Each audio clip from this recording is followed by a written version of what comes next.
7 o'clock, let's call the meeting to order. Then.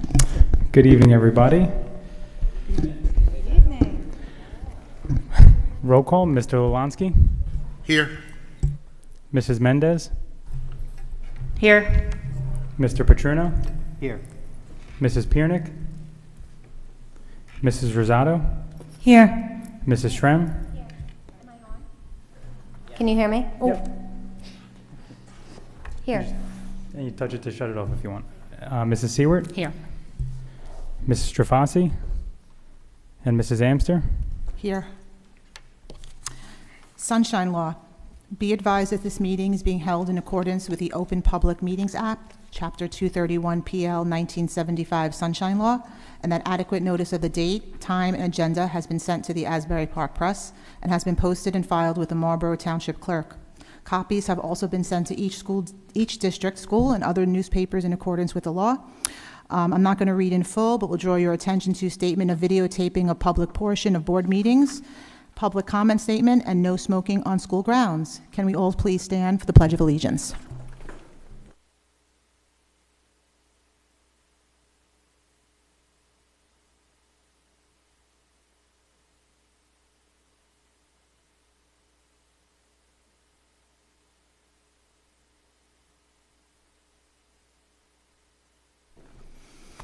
Announcements?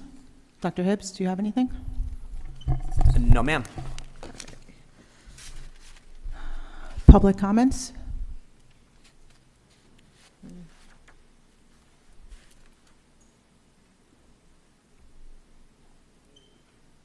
Let me check the electronic list.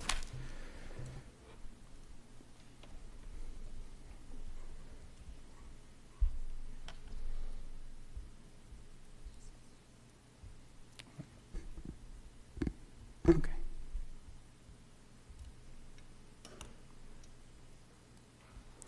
Okay, none on the electronic list. Did anybody sign up outside to speak? Okay. Thank you, Mr. Herndon.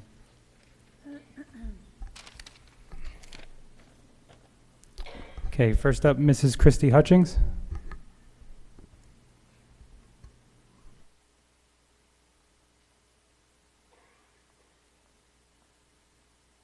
Hi, Christy Hutchings, 47 Damascus Drive. I come here tonight as a parent of a child that is a student at the Marlboro Township Public Schools, currently in a third grade self-contained class. Every day he runs out the door, boards the bus, and heads to school. I know he is happy and excited to attend school. I am so grateful for the teachers, therapists, and instructional assistants that work so hard to provide him with an education. This team sees his potential and celebrates the victories big and small. As a parent of a child with a disability, it is very apparent that his experience in our district school is very different than that of his general education sibling and peers. At times, he can be an outsider and needs to find ways to learn and adapt so he can participate with his general education peers. Field days, assemblies, school trips, after-school PTO events, class parties, attending specials, eating lunch in a cafeteria, or participating in recess are all things set up for a neurotypical child, and my son needs to have supports in place so he can participate. At times, it is hard to flip through a yearbook or a social media post knowing that your child won't be in those pictures because they didn't participate. There are wonderful people at MTPS that do choose to find ways for him to be included. There is a wonderful teacher that invites him into her class to participate in parties and fun, class parents that make sure to snap some pics of him participating in activities, a schoolmate excited to run up and say hi at a basketball game, PTO boards that want to collaborate on ways to be more accommodating to all. But it's about making sure that these great things are part of the overall culture within this district. As a parent, I was hopeful when I heard the district has reached out to NJCIE to provide education and support for our staff and students. This this is an organization that, as a parent of a disabled student, I have actively followed and attended workshops to help build up my knowledge and advocacy skills. The reach back they have to universities and professionals can elevate the education being provided to our Marlboro students. I know for my son, their focus on promoting independence and ways to ensure that inclusion opportunities are meaningful and beneficial. Our school needs to be set up for all children to be successful, and the responsibility of success should not be on the student. I hope the school board and community members take the time to understand the NJCIE mission and what an inclusive education truly is, and why it is important and beneficial to our entire school district. I guess my time is up. Thank you.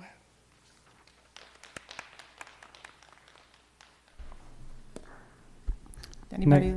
Sure. There was no questions. Anybody want to comment or? Okay. Next up is Mr. Leo Dableman.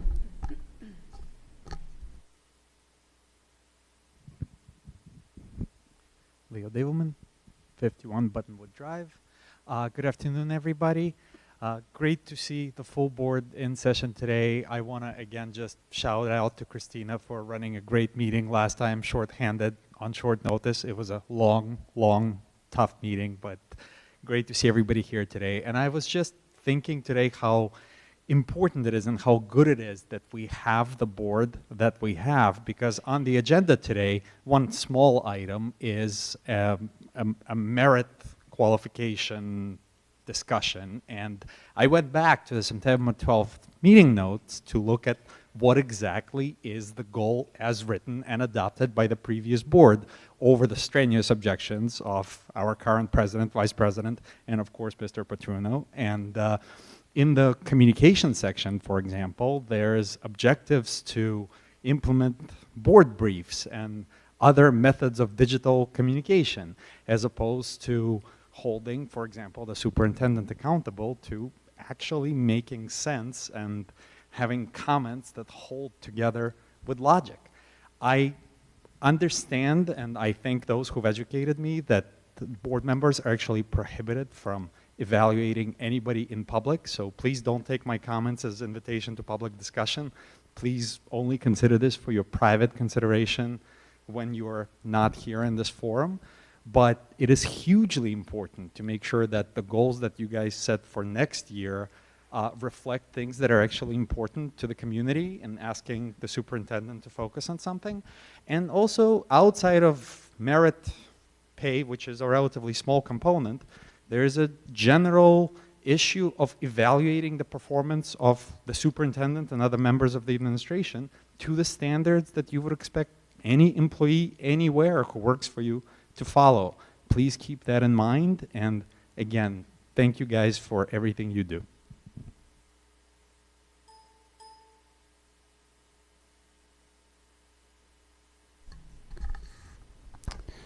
Okay, next up is Mrs. Bonnie Gabazon.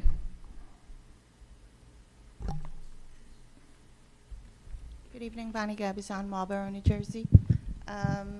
I'm here just for follow-up on a question that I had asked 2 meetings ago. My question was in regard to a grant from MEF that gifted the Second Step program to the Marlboro schools, or one of the schools. Dr. Hibbs, you had said at that meeting, I didn't get any answer that evening, but I didn't get any follow-up either.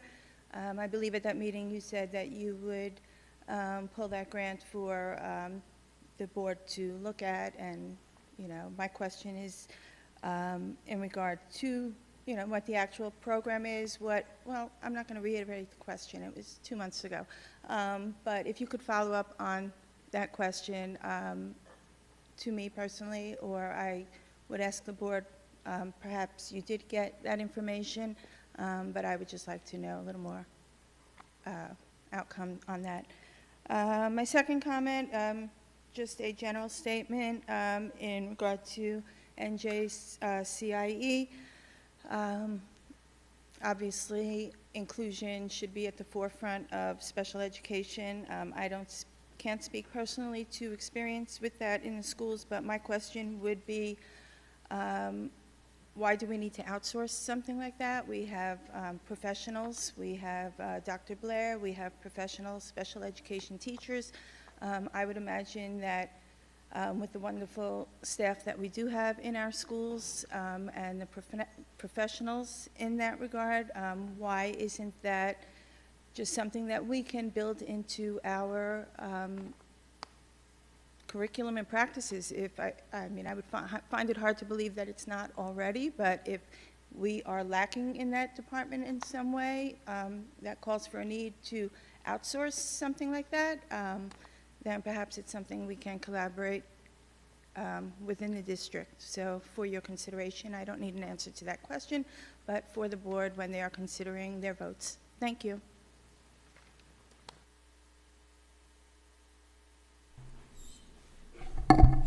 Hi, Mrs. Gabazon. So we did pull that grant. That grant was probably over a decade old and did purchase second step curriculum, absolutely. I can provide the board the lessons and the framework that were included in that. I'd be happy to do so. So that's A. And then the why outsource, it's not really an outsource, it's really just outside professional development. And what I will just simply say is that there are definitely times where all school districts utilize outside professional development. It does not mean that the administrators or the staff that we have absolutely are not capable of doing anything. It's just a common best practice to utilize outside professional development. And Fred today is going to present about all the good things about NJCIE, so I'll let you make your determination on your own.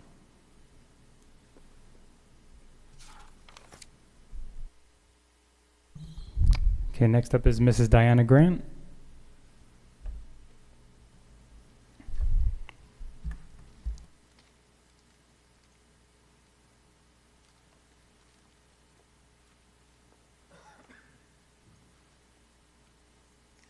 Diana Grant, Morganville, New Jersey.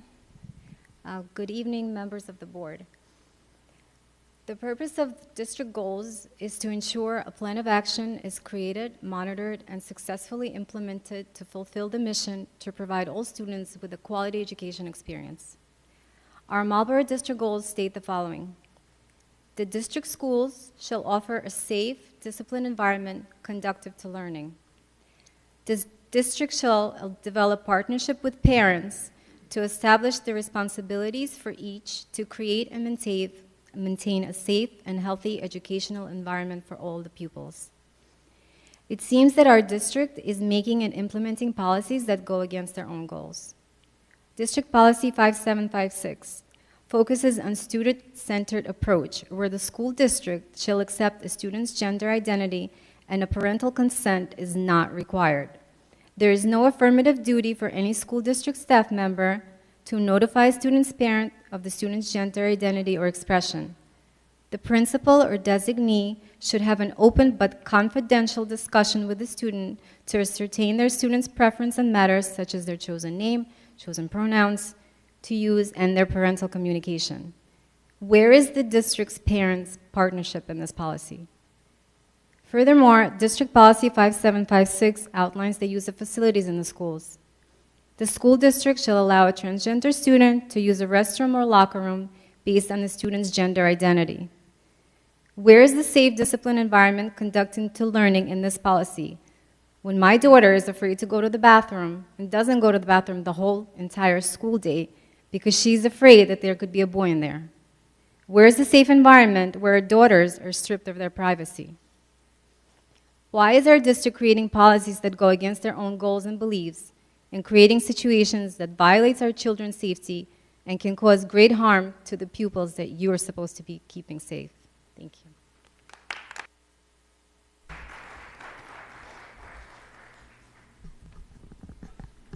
Any board member like to respond? Dr. Hibbs? Yeah. Oh, Aldo? Yeah. Thank you. Thank you for your comment, Ms. Grant. I actually have some notes here that I had taken on the policy. We had discussed it a couple meetings back where I think Dr. Hibbs and I had like a brief exchange about the policy. I mean, I did express, I actually agree with you completely. I don't think that parents should be removed from the equation. I mean, it's absurd to me to think that, you know, I know, Dr. Hibbs, you said it's not your policy, and I completely understand. But that is, I think one of the things that we're going to work on as soon as the policy committee meets is to go through. That's literally the first thing I have written down on my list. So, thank you.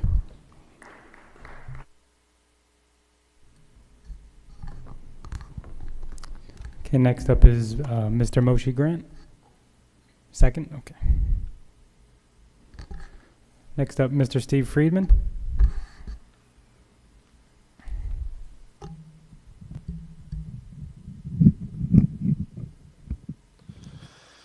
Evening, board members and administrators. I wish I could say I'm happy to be here. I've been attending these meetings for nearly 9 months, pleading with you to address a gaping hole in your school security protocol. Folks, take a wild guess what happened yesterday. Another shooting on school grounds. Now, I know we have a lot of people here that love to come up with exceptions and caveats and gotchas, anything just not to address the actual issue. We know what they're going to say. Mr. Friedman, that was a university campus. It was 8 p.m. It was halfway across the country. Oh, yeah? Well, guess what? The shooter had a note in his pocket threatening 2 schools in Ewing Township, just down the turnpike and some back roads. At the time of finding this piece of information, Ewing Township felt the threat was real enough to close their schools. So yes, very much another school shooting matter. I want to remind all of you that it is your duty to put in place policy which protects our children in school when we are not there to protect them. That takes precedent over everything. I want to ask each and every one of you, can you say that you are doing everything you can to protect our children? Are you doing everything you can? What have you done over the last 9 months? Every single day our kids in before and after care are vulnerable. Every single day for 5.5 hours, there isn't a single armed officer on campus. All of you at one point or another have stated how important school safety is to you. Maybe you feel that there aren't enough children in before and after care for you to give a damn. So be transparent with the community here. How many kids does it take for this to matter? 300, 400, 500, 1,000? Tell us so we can understand where we stand. Because the message that you send by not protecting before and after care children is that collectively, as administrators, you don't give a damn. As a private citizen without the network and reach that you have as school administrators, I've done everything I possibly can. I presented you with the data. I presented you with my analysis based upon that publicly available data. That over the last 10 years, kids in before and after care are just as likely to be victims of school shootings as they are during classroom hours. I've presented you with a viable option, the model that Old Bridge has in place, where taxpayers aren't footing the bill. Only Old Bridge before and after care families pay for the program. It includes security and costs nearly half of what Marlboro parents pay for a product that has absolutely zero security of any kind. Now you need to take action. 2 things need to happen. Number 1, there needs to be a permanent solution put in place. I happen to believe the Old Bridge model is a great one for the reasons I've stated. But this program takes time to implement, which makes it even more disappointing. You haven't even begun putting this in place. So as far as I'm concerned, you've completely wasted 9 months. The second thing that needs to happen is there needs to be an immediate solution put in place to eliminate the risk now. Every single additional day you wait, our kids are vulnerable. Folks, God forbid something happens in Marlboro. God forbid. But if it does, can you look yourself in the mirror and say that you've done everything you possibly could to protect our children? You've sat on this, you've sat on my concerns for 9 months. Okay? Please, make this a priority.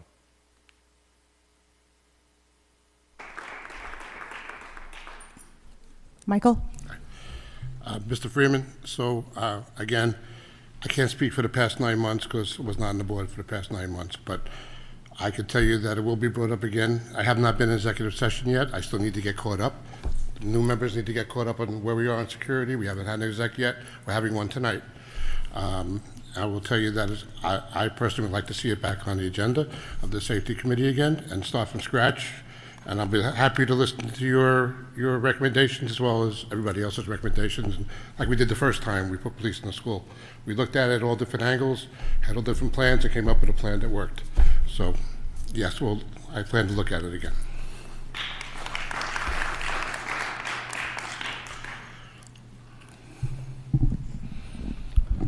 Hey, Mr. Friedman, thank you for your comments. Yeah, I just wanted to also reiterate, I actually had well, I was, reviewing the agenda over the weekend, and I had actually reached out, and I spoke to Michael also, and I agree with him. I mean, I think this is something that we need to start from scratch and really rethink, and I just want you to understand that your issue is being heard, and it's going to be worked on. So just, I know it's not the answer you want to hear, but if you can just bear with us, I promise you we will have a solution. Anyone else want to comment?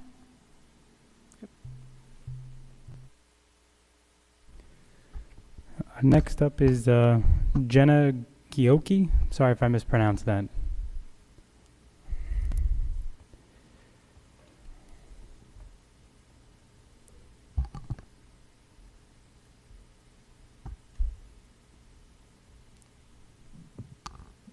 Hi, Jenna Giacchi, Marlboro. I apologize. Is this okay? So I'm here today as a parent and want to take the opportunity to thank Dr. Blair, Ms. Mortar, and Ms. McCarty for their efforts in engaging the nonprofit New Jersey Coalition for Inclusive Education. And a huge thank you to Fred for coming today to present the many positive offerings that NJCIE can provide for our schools and our teachers and all students across the district. I think inclusion is paramount in helping all students learn, and not just those in special education. Children in special education can, of course, benefit from relationships with peer models and obtain opportunities to develop stronger skills and are more likely to pursue jobs in higher education when they're with their peer models. But also it benefits their neurotypical peers as they become exposed and become more tolerant and appreciative of differences while increasing their ability to create caring relationships with different types of people, all of which are skills and which will be invaluable as they enter the real world. And most importantly, all students, including those with and without disabilities, should feel supported and feel like they belong. And it's imperative that our school system implement opportunities to help all of our children succeed. And looking at this board, I recognize that a majority of the board members attended our CPAG meetings for the Meet the Candidates and listened to our various concerns about inclusion in our special education students and promised to help make our special ed community better. So I'm asking you to vote at the next Board of Ed meeting to support the collaboration with NJCIE so that we can start to make progress towards creating a more inclusive environment across Marlboro school districts. So thank you.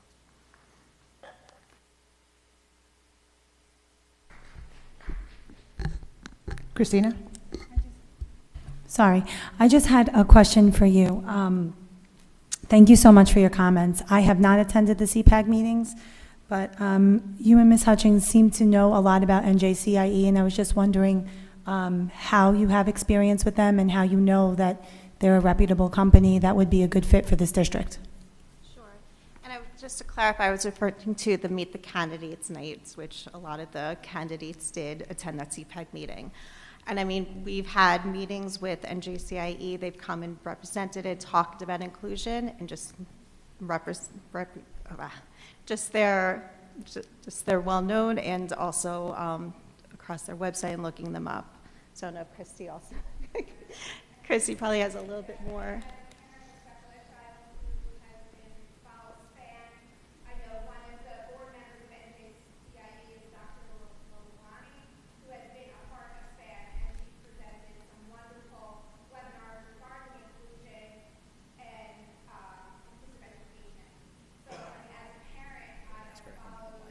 No.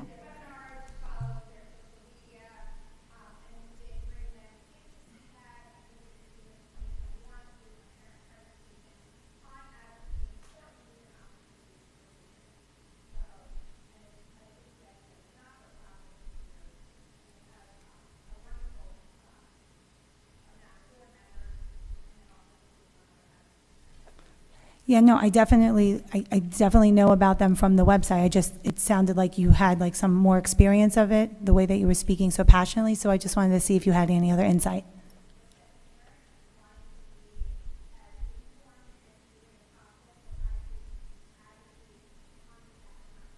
Thank you.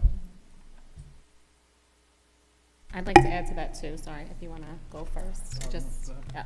I just would like to make it clear to the community that a lot of behind-the-scenes information has been exchanged over the last month regarding NJCIE. Our questions, which were thorough, were answered in a timely manner by the special ed team. Every question that I had was answered. I even was able to reach out to other districts' board members who use NJCIE and ask them how their experience was with it. Similar to when I was buying baby strollers and I would ask the mom pushing the stroller if she liked it. I just want to be clear and transparent that just because the conversation isn't happening right this moment, that it has happened thoroughly. So just know that we've also done our research. Kathleen. Oh, go ahead. Hi, I'm sorry, I missed your first name, but thank you for sharing. I just had a question. I'm not sure, like, you know, if you're able to answer this, or if you're not comfortable, then please don't feel, you know, obliged to. But as I was like reviewing all this information this month, one of the concerns that I had was, you know, that perhaps there's a disconnect between the community and the board members on where exactly the shortfalls are with inclusivity, like pertaining to, you know, special education. Would you guys, like, could you point out, like, you know, is like there some issues that are really, you know, like, is there something, I don't know how to word it, you know, like, is there a topic that is not meeting the standards that you would like, that needs to be worked on, or, like, you know, like numerous topics, like, that information I think would definitely, you know, assist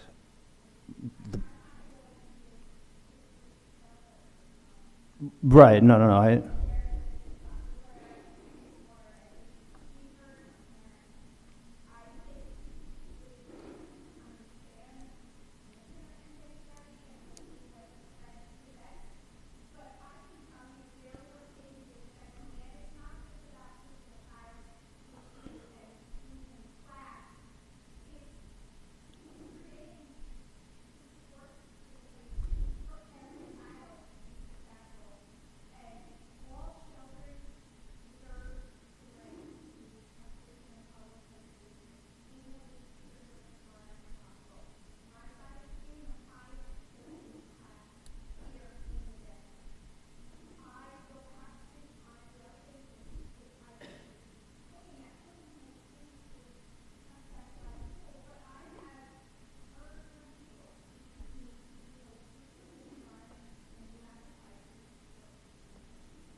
Understood. All right, thank you very much for your answer. I appreciate that.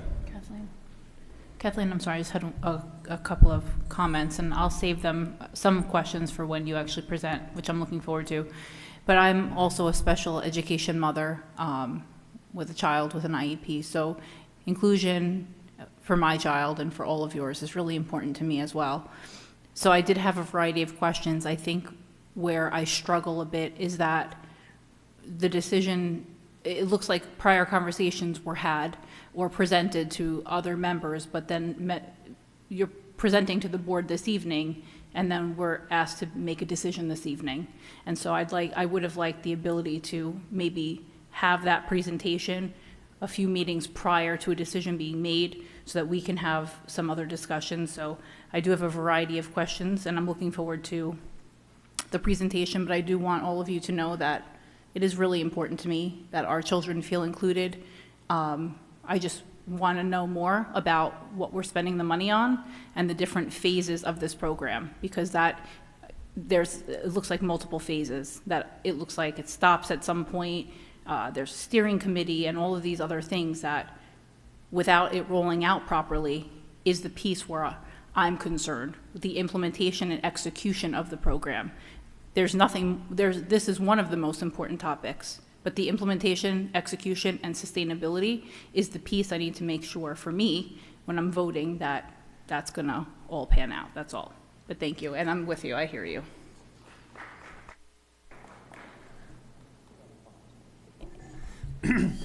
Hi. Okay. So, couple clarifications. Definitely no vote tonight. There was never a vote tonight, so it's not on the agenda. So the whole concept was that Fred's going to give you information, and thank you, Mrs. Stewart. We've given out a ton of information all the way through, and that way you can understand the phases, you can understand and feel comfortable about your vote, and then just always know that any rollout that we ever do in district always has a systems process. So we would handle that administratively. We would never roll anything out without a full process. That's something we would just always do, but definitely no vote tonight. If I could just respond to that too, Dr. Hibbs, just as a board member, it feels like the opinion of the parents is always the most important, but it just seems a little backwards, like the board is being presented after the parents were presented. Is that typical of outsourcing? Like, is this a vetted situation? Were there other companies that offer the same services as NJCIE that we could have priced out, or, just done a little more research on options? No offense, Fred. I don't mean this. I just mean it I'll answer it. So the first one, I think when Mrs. Hutchings was talking, CPAG brought NJCIE in. That had nothing to do with us. So, and to your email a few weeks back, we didn't have NJCIE into district to talk to the speech therapist. So I don't think it absolutely was backwards at all. Dr. Blair brought this up at the January board meeting.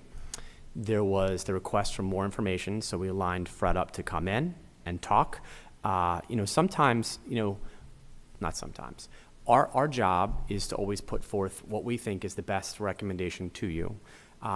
We looked at the body of work of NJCIE, know that they've worked with over 150 school districts. They are deeply embedded into New Jersey, so it made sense for us. There's not really someone else out there that looks like them. You mentioned another person in your email. That person does not do in any way, shape, or form what NJCIE would do. So, personally, I think Fred should just, he can talk and, and then you can hear all the good things, and we can talk about inclusivity, about how New Jersey is really the lowest in the nation and how we really wanted to do something about that for our children, which is really where this all comes down to. But just understand that whatever the PD would be, it's quite normal for districts to utilize outside people, A, and then B, that doesn't mean that we still won't control what actually happens in district to monitor and to drive the phases.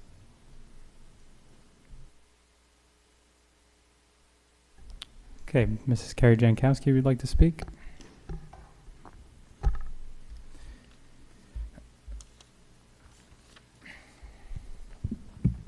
Hi. You're good. I don't have control of it. Okay, can you hear me okay? Okay. Carrie Jankowski, 25 Whitman Road. I can speak to your questions as a parent of a child with a 504 plan, which is technically what you consider a special needs child. I can talk to you and answer questions, Mr. Petruno, about what my struggles were as a parent in trying to best educate my child in a free and appropriate public school environment, just like Ms. Hutchings said. I can speak to you as a CPAG co-leader if that's what you prefer. My first question is, I'm not quite sure, Dr. Hibbs, what you meant by NJCIE was brought in by CPAG. I don't know if you were referencing the June 2021 meeting or what that means, that CPAG brought them in. We had a list of questions for special services because we're just as much as interested in learning about NJCIE as anybody else in the community, whether staff member or parent. So I really look forward to hearing your presentation, and I did look at your website, and it's amazing.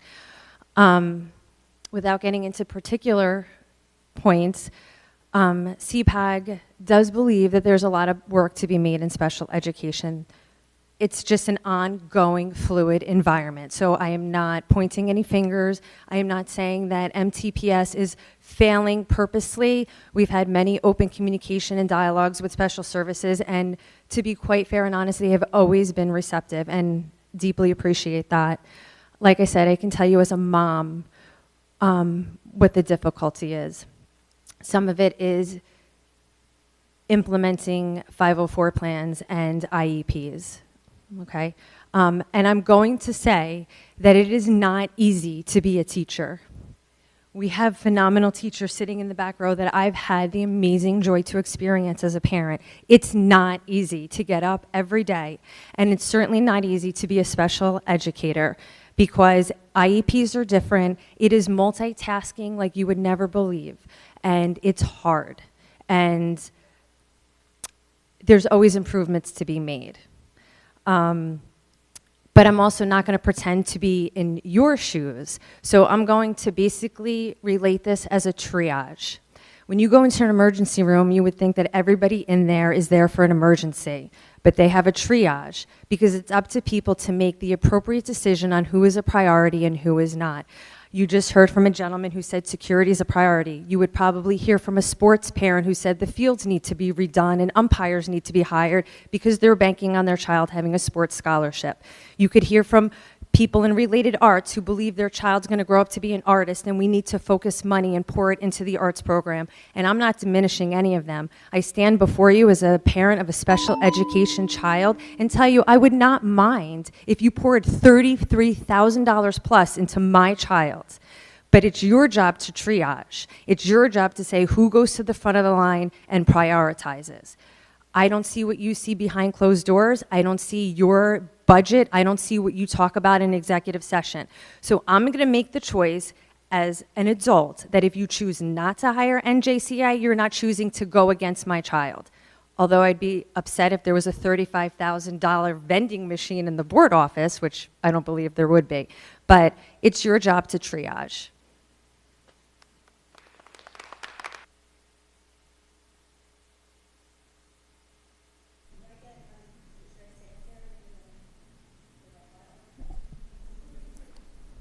Okay. One very important clarification. There are no $35,000 vending machines in the board office. I was being facetious for purposely sarcastic that no one would take me seriously on that. Gotcha. Okay.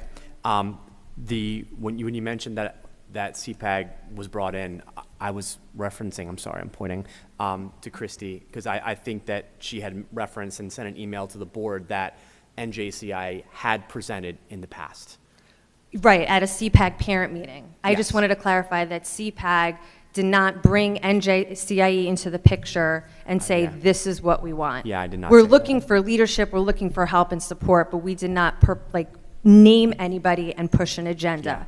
I didn't want that to be taken. I definitely did not say that. I think at the meeting that you're referencing that you had with Dr. Blair, you came with concerns. Correct. And I think one of the things that we brought up was NJCIE. That's correct. Yeah, Absolutely. Yeah, I've never said anything different to anybody. I was referencing what was spoken there. So we're clear that CPAG did not bring in NJCIE to this, right? Okay. Thank you so much.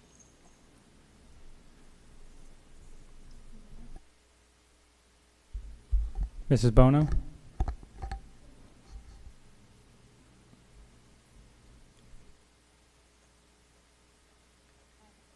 Hi, Barabono, resident and educator, and I'm here as a parent and a teacher to talk about when we don't understand something as parents, as educators, we ask for help. As a teacher, this Board of Ed grants me professional development time where I can go to fabulous workshops, virtually or in person, to learn things. When we talk about support for our inclusive community, we have always in Marlboro had services that have supported us as a staff for years, and I don't know how many. The Search Day program used to be a part of our school district and housed in some of our elementary schools with specialists to provide those supports. I'm not sure exactly what year Search ended. I think it left with the pandemic. But I just wanted to make it, this is nothing new to Marlboro, and it's okay to receive professional development because the world, the laws are changing, policies changing, everything's changing, and help is always good.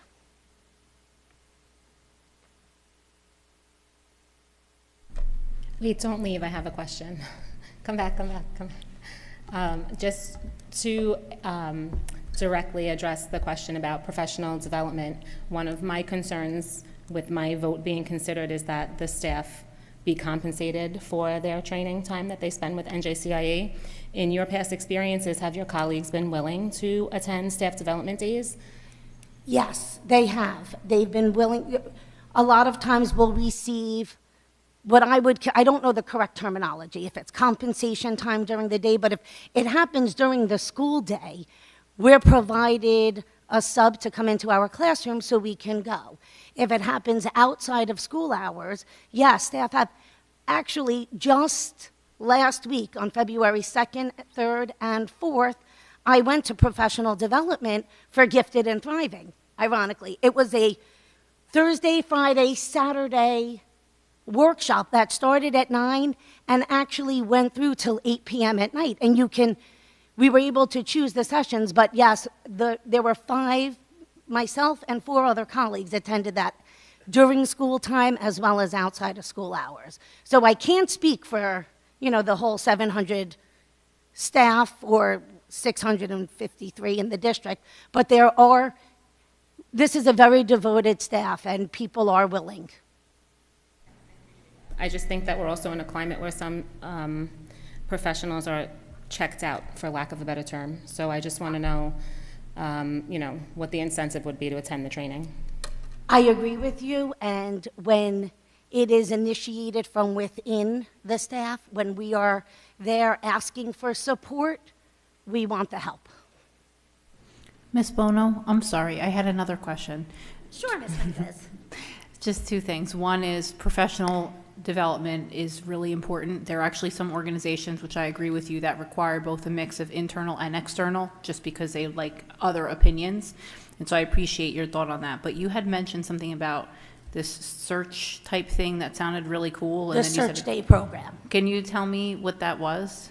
So I would actually prefer to defer to my colleague because I do not hold a special education certificate. So I received the benefits of the Search Day program as a general education teacher, where I would need support with some of my twice exceptional students that had some type of, or they were neurodiverse, but gifted in the same regard. So I was able to go and receive the benefit of talking to them as a general education teacher. But as far as the actual Search Day program, I could tell you they were in room 20. I can tell you the people were wonderful, but do you want to come up and speak about Search? Of course you did. Thank you.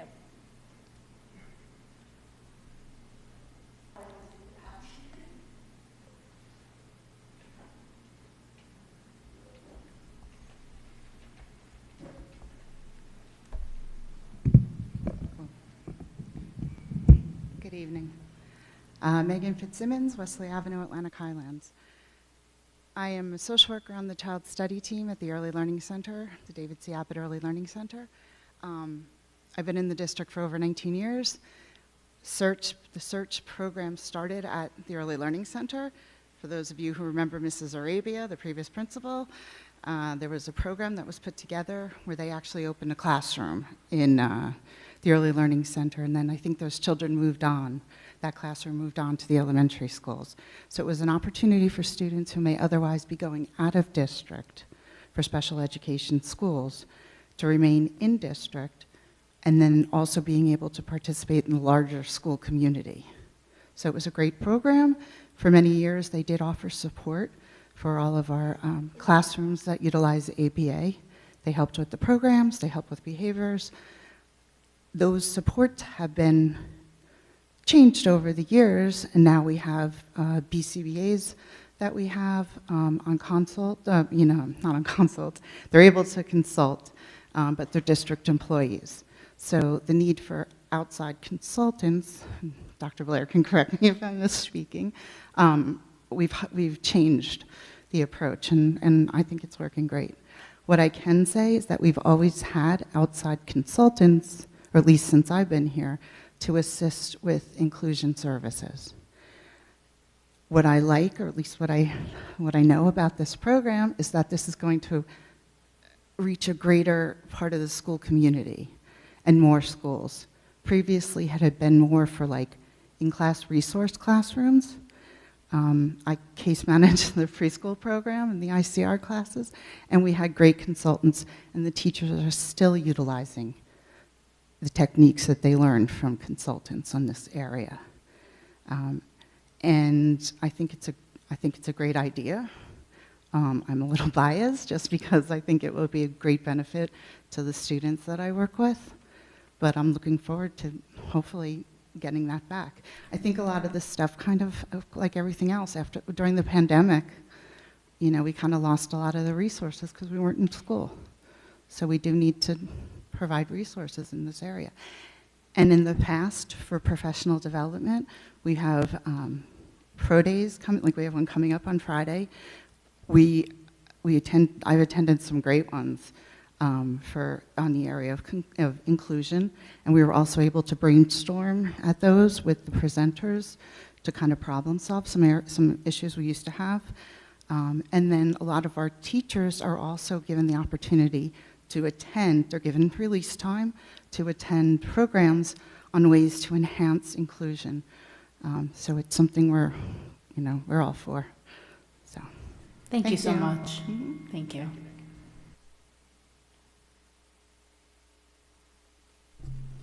So, just a question, and I guess maybe Dr. Hibbs would be able to, what happened with the search days? Was it at the pen, like, did we phase them out, or was it?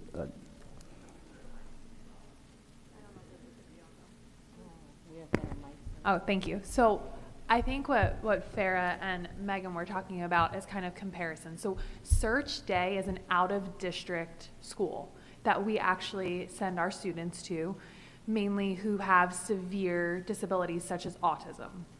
However, we were able to pair with Search because we had many students that we would have typically sent to Search, but we felt that we wanted them to stay in district and have more inclusion. So Search actually built a program and came to us and ran a classroom for us in the school with both Marlboro students and non-Marlboro students for more inclusion. Part of their services as well was that they would push into other classrooms to work on ABA services. So it's not similar necessarily to the inclusion services that Fred would be providing, but it's similar in that it promoted inclusive opportunities for our students in Robertsville, in the ELC. And we also had Search BCBAs a couple days a week consult at the ELC for our students with autism.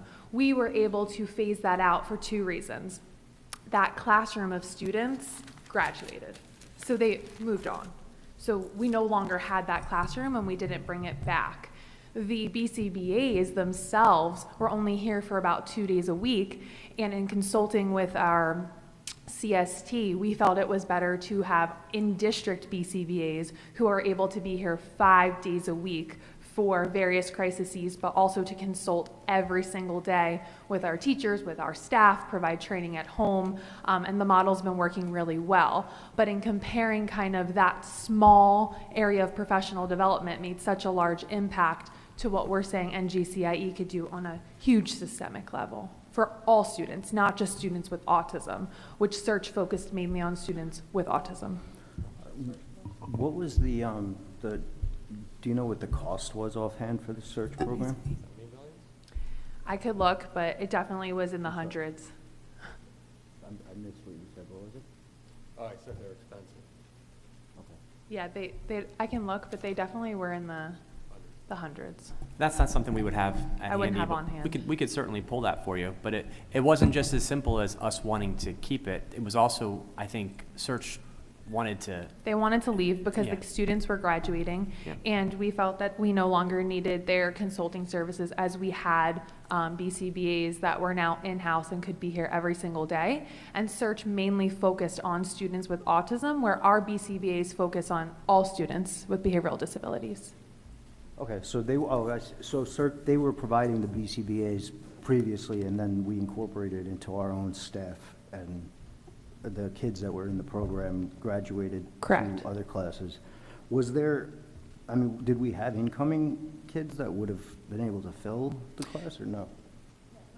Is that, right, yeah, just. No, actually, because our own autism class, like in district, was able to fulfill that role. So we now have our own in-district autism classes. We don't need Search. We do have 1 or 2 students that we might send out of district for Search, but we don't have the need for those specific services in district. Okay, thank you.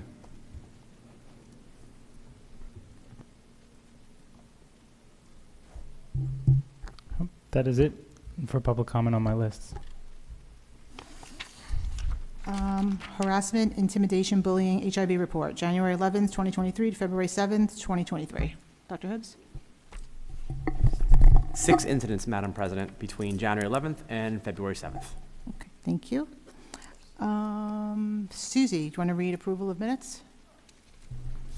Approval of minutes. Be it resolved that the minutes of the following meeting be approved as submitted.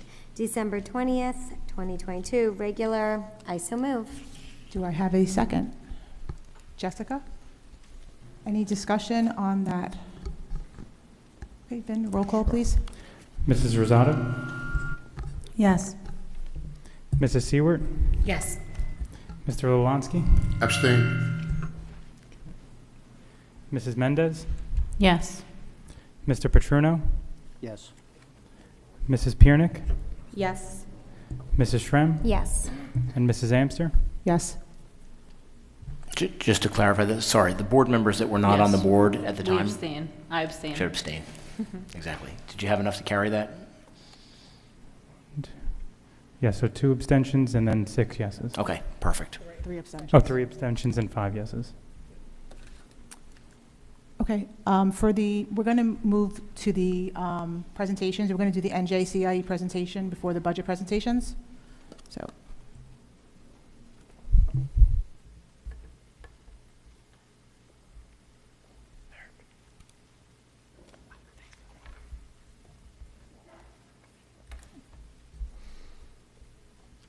So abstain.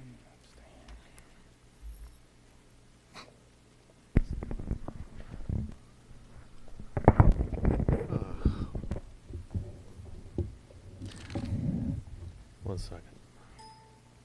That works. Hi, everybody. My name's Fred. Thank you for all of the nice things you said about my organization. It is flattering, and I really do appreciate it. NJCIE is a nonprofit organization. It was founded about 30 years ago, and actually, interesting, one of the founding board members was one of the executive directors for SPAN. We do a number of things around the state. We provide free parent group presentations to parents.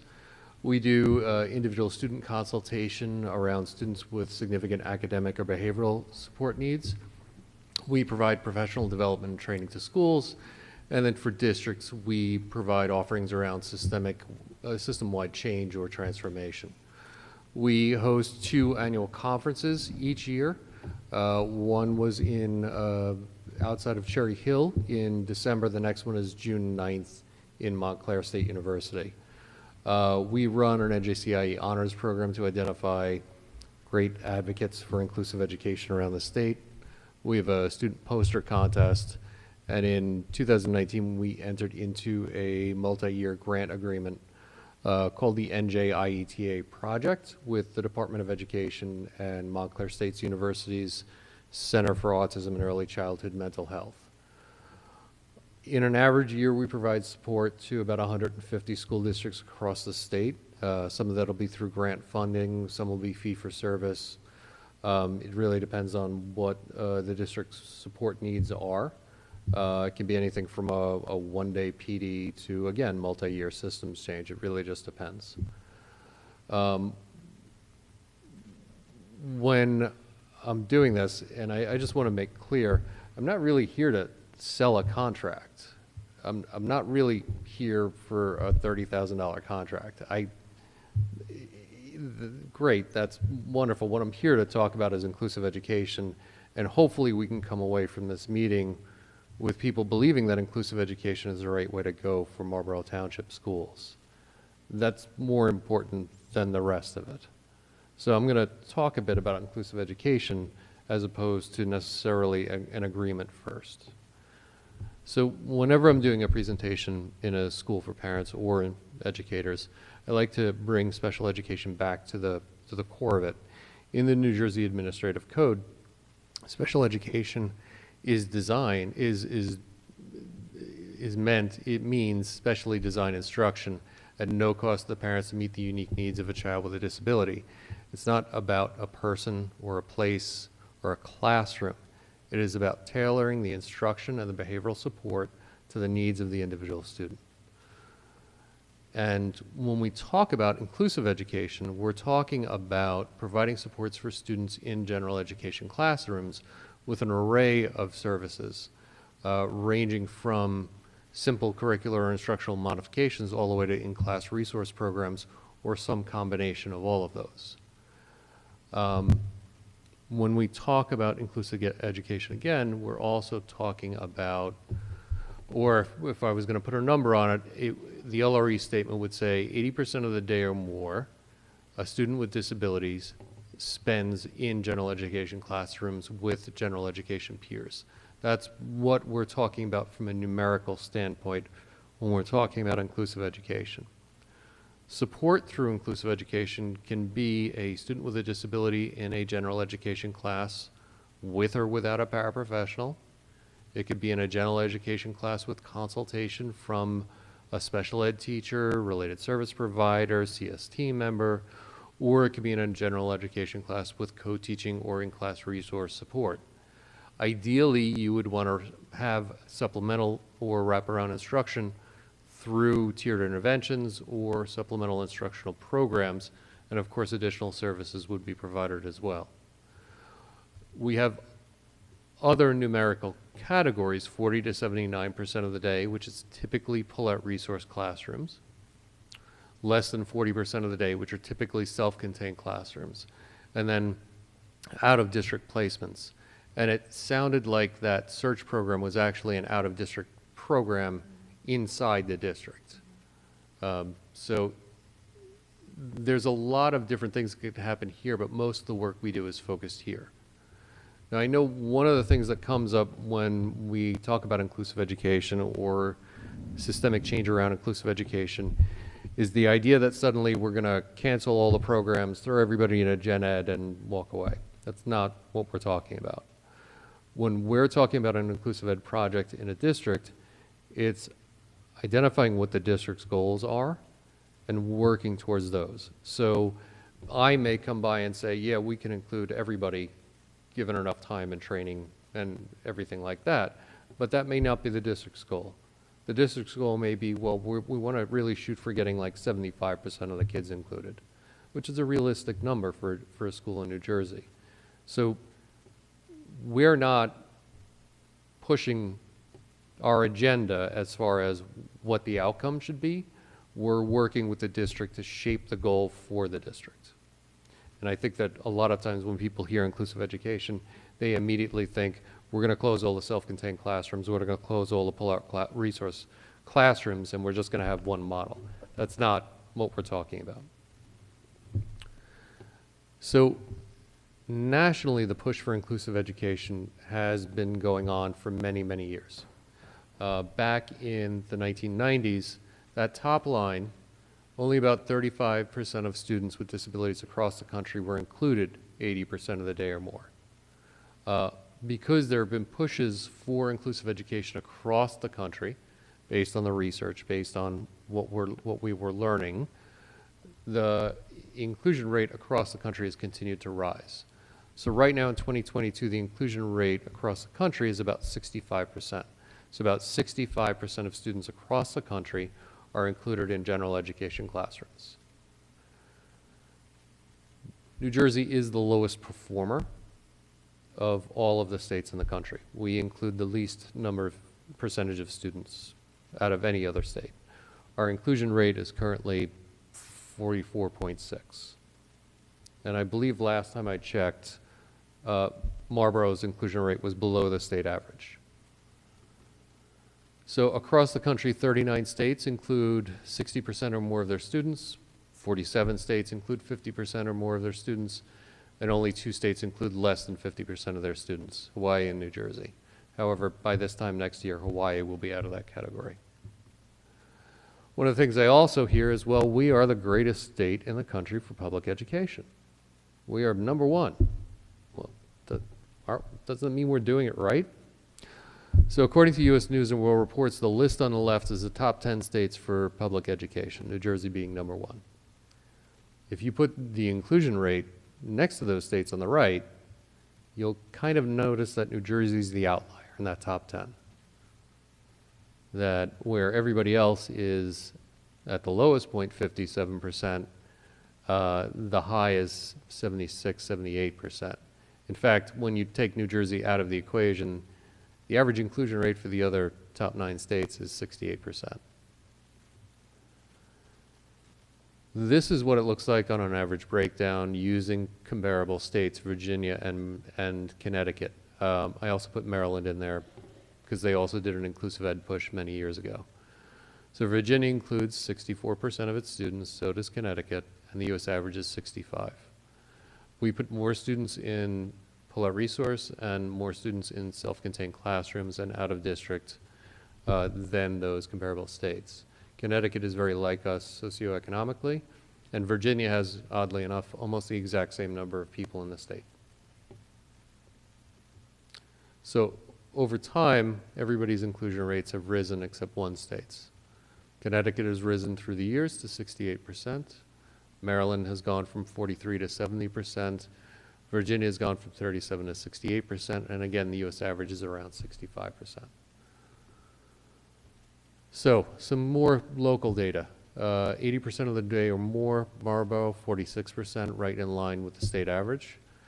Madison is up around 65%, Winfield is at 75%, and Berkeley Heights is at 81%. We've been working with Berkeley Heights for a number of years, although, yeah, anyway.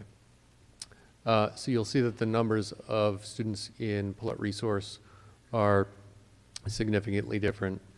The number of percentage of students in self-contained classrooms is considerably different. And the out-of-district rate, unfortunately, isn't that different, but that's kind of a Jersey thing.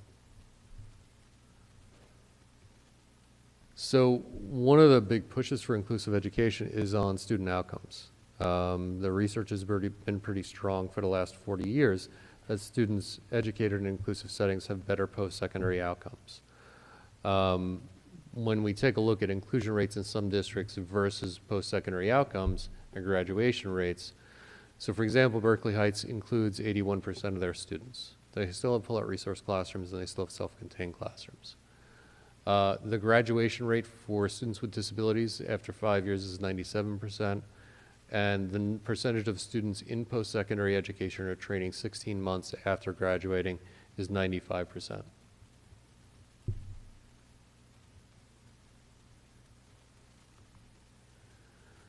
So a misconception about inclusive education is that inclusive education is simply about creating co-taught classrooms. It isn't. Inclusion and co-teaching have a weird relationship. If, for example, this was a second grade and there were 7 classrooms in a second grade building, and we had 5 of the classrooms that were gen ed classrooms only, and 2 of the classrooms were self-contained, you would say that's not very inclusive. The gen ed students are in some classrooms, the special ed students are in other classrooms. When we simply try to implement co-teaching, it doesn't reach the areas we want to reach. So if I wanted to say, instead of self-contained classrooms, I was going to change one of these to a co-taught classroom, students with disabilities are still only have access to 2 of the classrooms. When we're talking about inclusive education, we're talking about open access for students with disabilities across all classrooms, across all electives, across anything that general education students have access to. It's about extracurricular activities, it's about assemblies in the auditorium, it is about trips, it is about cheer club and choir, it is about having access to everything that every other student has, with the right supports, accommodations, modifications, and adult personnel and adult support as needed. It's Goldilocks, trying to just right, not too much, not too little. So why the push for inclusive education? Why are so many states making these changes through the years? The research, although there are outliers here and there, the research pretty solidly has shown that inclusive education is a better form of instruction for students with disabilities. So a recent study through an IES grant did some observations. Percentage of time students with disabilities were involved with activities similar to typical peers in their age group, engaged with learning with their peers, with or without disabilities, or unengaged from learning. There were significant observational differences. Students were much more involved with activities similar to what their typical peers of the same age were doing in inclusive settings, were much more engaged with their learning with their peers, with or without disabilities, and were much less frequently unengaged. And that lack of engagement in segregated settings is something that the research has continued to show. There's also recent research showing student outcomes on 3 factors: communication, literacy, and numeracy. Students in inclusive settings showed much greater progress in these 3 categories than did students with a similar severity of disability in segregated placements. When it came to social contacts, research was done with 92 students. There were 2 weeks of observations in which the researchers gathered information from their teachers about social contacts the student had. A social contact in this research was sustained, focused for more than 15 minutes with a peer. It could be a general ed peer, it could be another student with a disability, but the engagement had to be for 15 minutes, and it had to be focused on some sort of material in the classroom.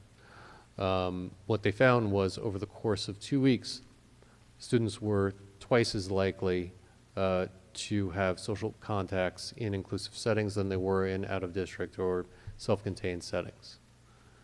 So a lot of times there is always a concern about having friends and building relationships, and what they were finding was when the instruction was more engaging, more paced, more rigorous, students with disabilities were more engaged and more likely to be engaged with other students. Then they ranked the importance of those social contacts. These were the teachers doing the rankings between low importance, medium importance, and high importance. And there were some differences that they found were statistically significant.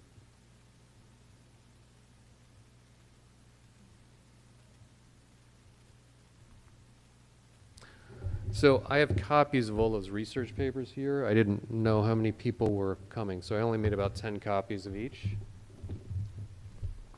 And these were mainly produced through an IES grant with the University of Kansas. I also have a bunch of research on the other kids, because everybody always asks me about the other kids, the gen ed kids. So I have 10 copies of research on the other kids. I can obviously share some PDFs. So one of the things that comes up, well, I keep saying that phrase, I'm going to stop saying that phrase.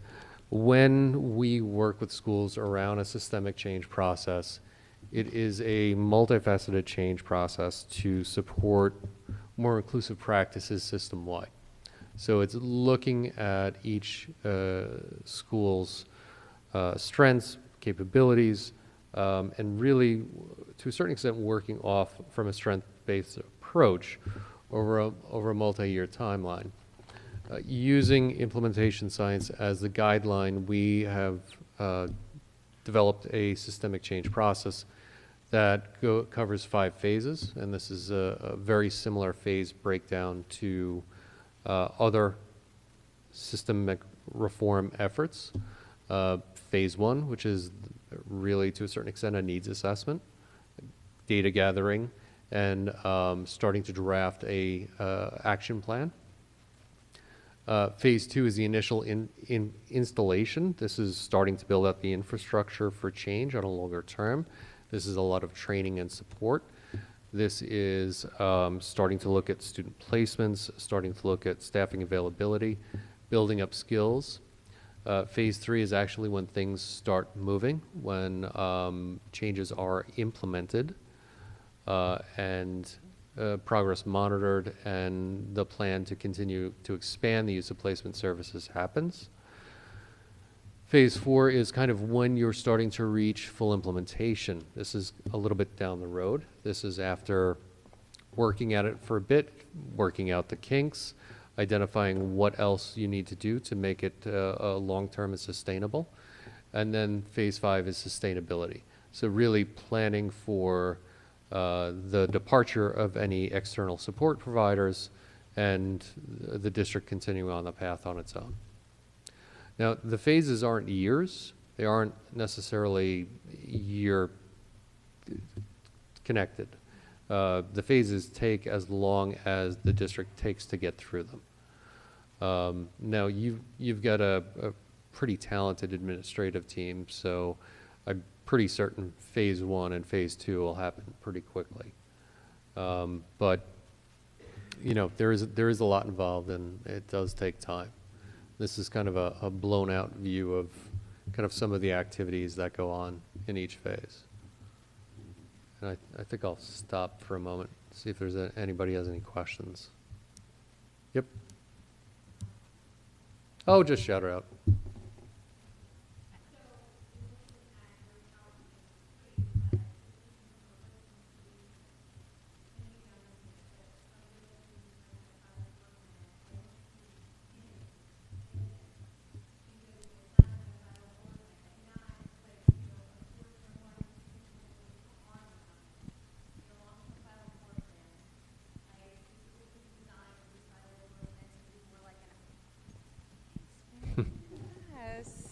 Right.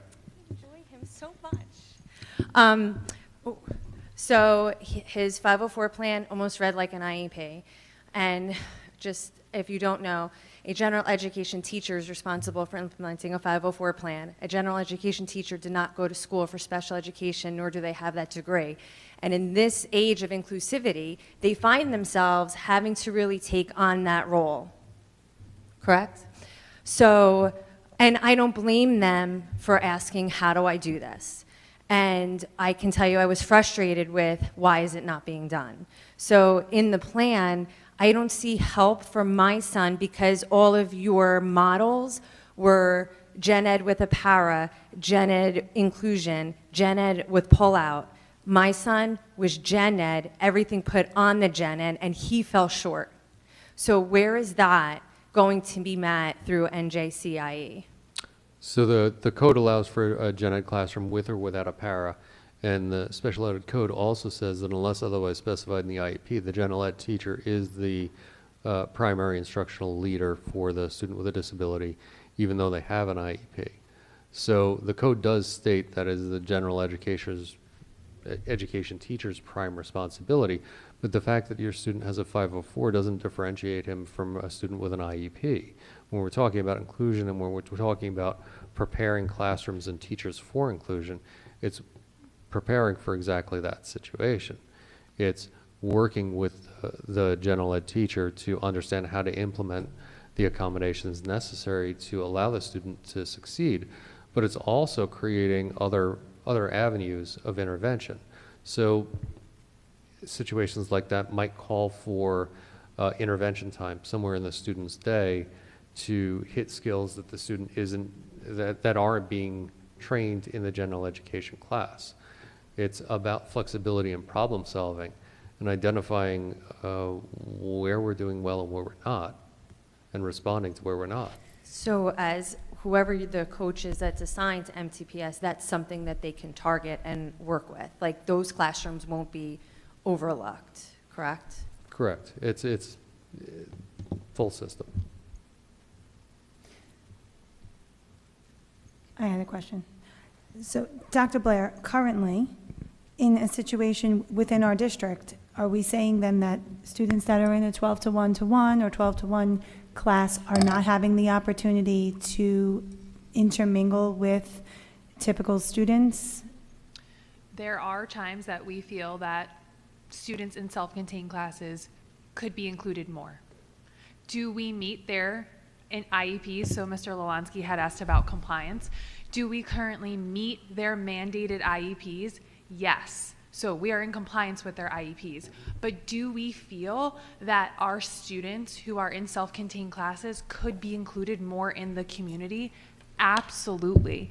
And we've talked, with CPAC and with SCOPE on doing that, not just during school time, but also PTO, PTA events, class parties. So we really feel that this is an area that we need work on, and we have worked on it internally so far, right? So we have implemented different strategies with our CST, with our teachers, with our PTO and PTA to provide more inclusion, but we would like to do this on a more systematic level throughout the district. I guess I'm just, and of course, I'm very passionate about special education and inclusivity.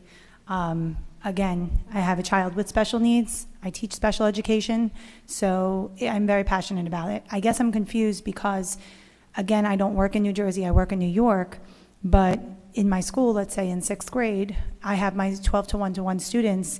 They are included in gym class, in art class, in dance, in music with all of their other peers. It's not like that they're separate. They come on all their field trips. They're in all of the assemblies with us. They're partaking in everything. So I'm confused. So this is not part of a normal practice? So the general kind of practice is that we include students in everything, right? In our field trips, in our related arts. That's the general idea. Do we have students who can't make it there all the way for the full period, let's say, or a field trip might be unsafe for them specifically, and we work with parents on that? Yes, but we do still feel that there could be more inclusion, not just in your typical related arts, your lunch, but I'll give you a great example. So we might have students that are involved in related arts, but when we go and watch them in related arts, they're maybe sitting in the back and not necessarily interacting as much as we would like. So we incorporate social skills in that area. We work with the related arts teachers. Our LDTCs push in and work with the related arts teachers. But I want it to be where it's not our students pushing into related arts or pushing into lunch, but that students are all included all the time, that it's not segregated or differentiated. But isn't that coming down then to administration then, as well as building supervisors and implementing that within their school culture? Absolutely. So that's what we're doing now, but we feel in order to create a systematic change at a faster level, we would like to bring in professional development to work with those specific teachers, those specific child study team members, just like we did, for example, with like Douglas Behavioral Health, who came into our BCBAs, just like we did with, I'll name them, Brett DeNovi, like we did again with our RBTs. So this is a part of the culture that we would like to create. So as administration, when I came in specifically, and then Allie and Jackie, we have been implementing this all along the way. When I first came in, students were not integrated in lunch. Students were not integrated in related arts. They were not. That has changed under my watch, but I think we can do better, and I want to do more. No, and I'm all for that, and I want to always do better, especially when it comes to students. Every child deserves better. I guess I'm confused because I know yourself, And Jackie and Allie are very competent individuals in charge of special services. I know the principals and the special education providers and teachers in every school are super competent. I'm wondering why we can't just pool our resources that we have in-house and kind of strategize and program so that we're all speaking, special education teachers, CSTs are working with general education providers to make sure that this is like a seamless just culture, that it's part of who we are. I mean, to me, a principal should be able to assess the needs of a school, needs of specific teachers, and so that their students can all be included. So why can't they be targeting, every school has a different population, and being able to target what their individual school needs and how they can implement that inclusivity within their own school as to make the district better. I'm just wondering why it has to be a, you know. Can I ask a, yeah, can I ask a question? You worked in the New York City school I system? work in, currently. Oh, okay. The New York City school system spends tens of millions of dollars every year on teacher professional development, systemic change, support from the outside. There's always a need in every school district for some outside help occasionally. Does it need to be us now? I don't know. But it is par for the course for public education systems to seek outside support. Yeah, and I'm all for outside support. I'm just wondering why it is at this point it hasn't happened already. I'm just curious. Yeah, I think that's a great question, why it hasn't happened already. Because we felt as a team coming in that we could do it internally. So before we wanted to reach out to experts, we wanted to do what we could internally as a CST with principals. And I think that us doing it internally has gotten us to the state average, because that's a feat in itself, right?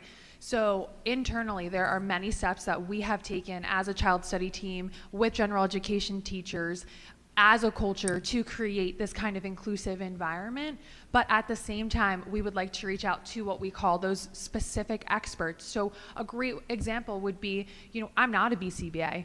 I'm not a psychiatrist. I'm not a social worker. I'm an administrator, and when I see a need, I reach out to my experts. But my experts also need to reach out to experts. So we feel at this time, in order to get to higher than the state average, we do need some of that professional development to come in and give us targeted approaches that then we can take and kind of force it even more forward. And then we spoke of the phases. There's 5 phases. So obviously, you had said like phase 1 and 2, the data gathering and installation might not take too long to get that up and going. But then ideally implementation and the sustainability part, so phases 3 through 5, typically, is there a range of months, years? What are we looking at? It's pretty variable depending on the capability of the district we're working with and the size. Is there a low-high range? I mean, between 3 and 9 years. 3 and 9 years. Yeah, from start to finish. So our children then would have to wait 3 to 9 years to have more inclusive education? No, I said that was based on the size of the district. So something the size of Newark would take a lot longer than 9 years. Something the size of Marlboro would certainly take a lot less than 5. And in that data collection, I know you didn't get to the end of your presentation, but you had some great numbers for, say, Berkeley Heights, right, that were a lot higher than we were. Mm-hmm. I think the piece that I had asked in a previous meeting was the how, right? So it's great in theory, the different phases, but nothing here is showing what happened, right? Like, tell the story of Berkeley Heights. So examples of that, you went in, you conducted this audit, here's some of the questions we asked, here's some of the practices we implemented. Mm-hmm. Right now, it's just trying to portray, I think in your initial comment when you kicked off, that you're not here for payment of the $33,000 contract, you're here to educate us on the importance of inclusion. We're already educated on how important it is, but you are still a vendor. You are still asking us as a board to pay $33,000, which, by the way, we will, if this is the right program for the district and if this is the right vendor, but it's not showing us anything that has been implemented in, say, Berkeley Heights to show that this is what it should be, and how long it took to get to that high percentage for Berkeley Heights. I'm going to piggyback off of something that Valentina said. I'm going to give you an example of where inclusivity doesn't always happen. Dugan, okay? There is an LLD program at Dugan, K1.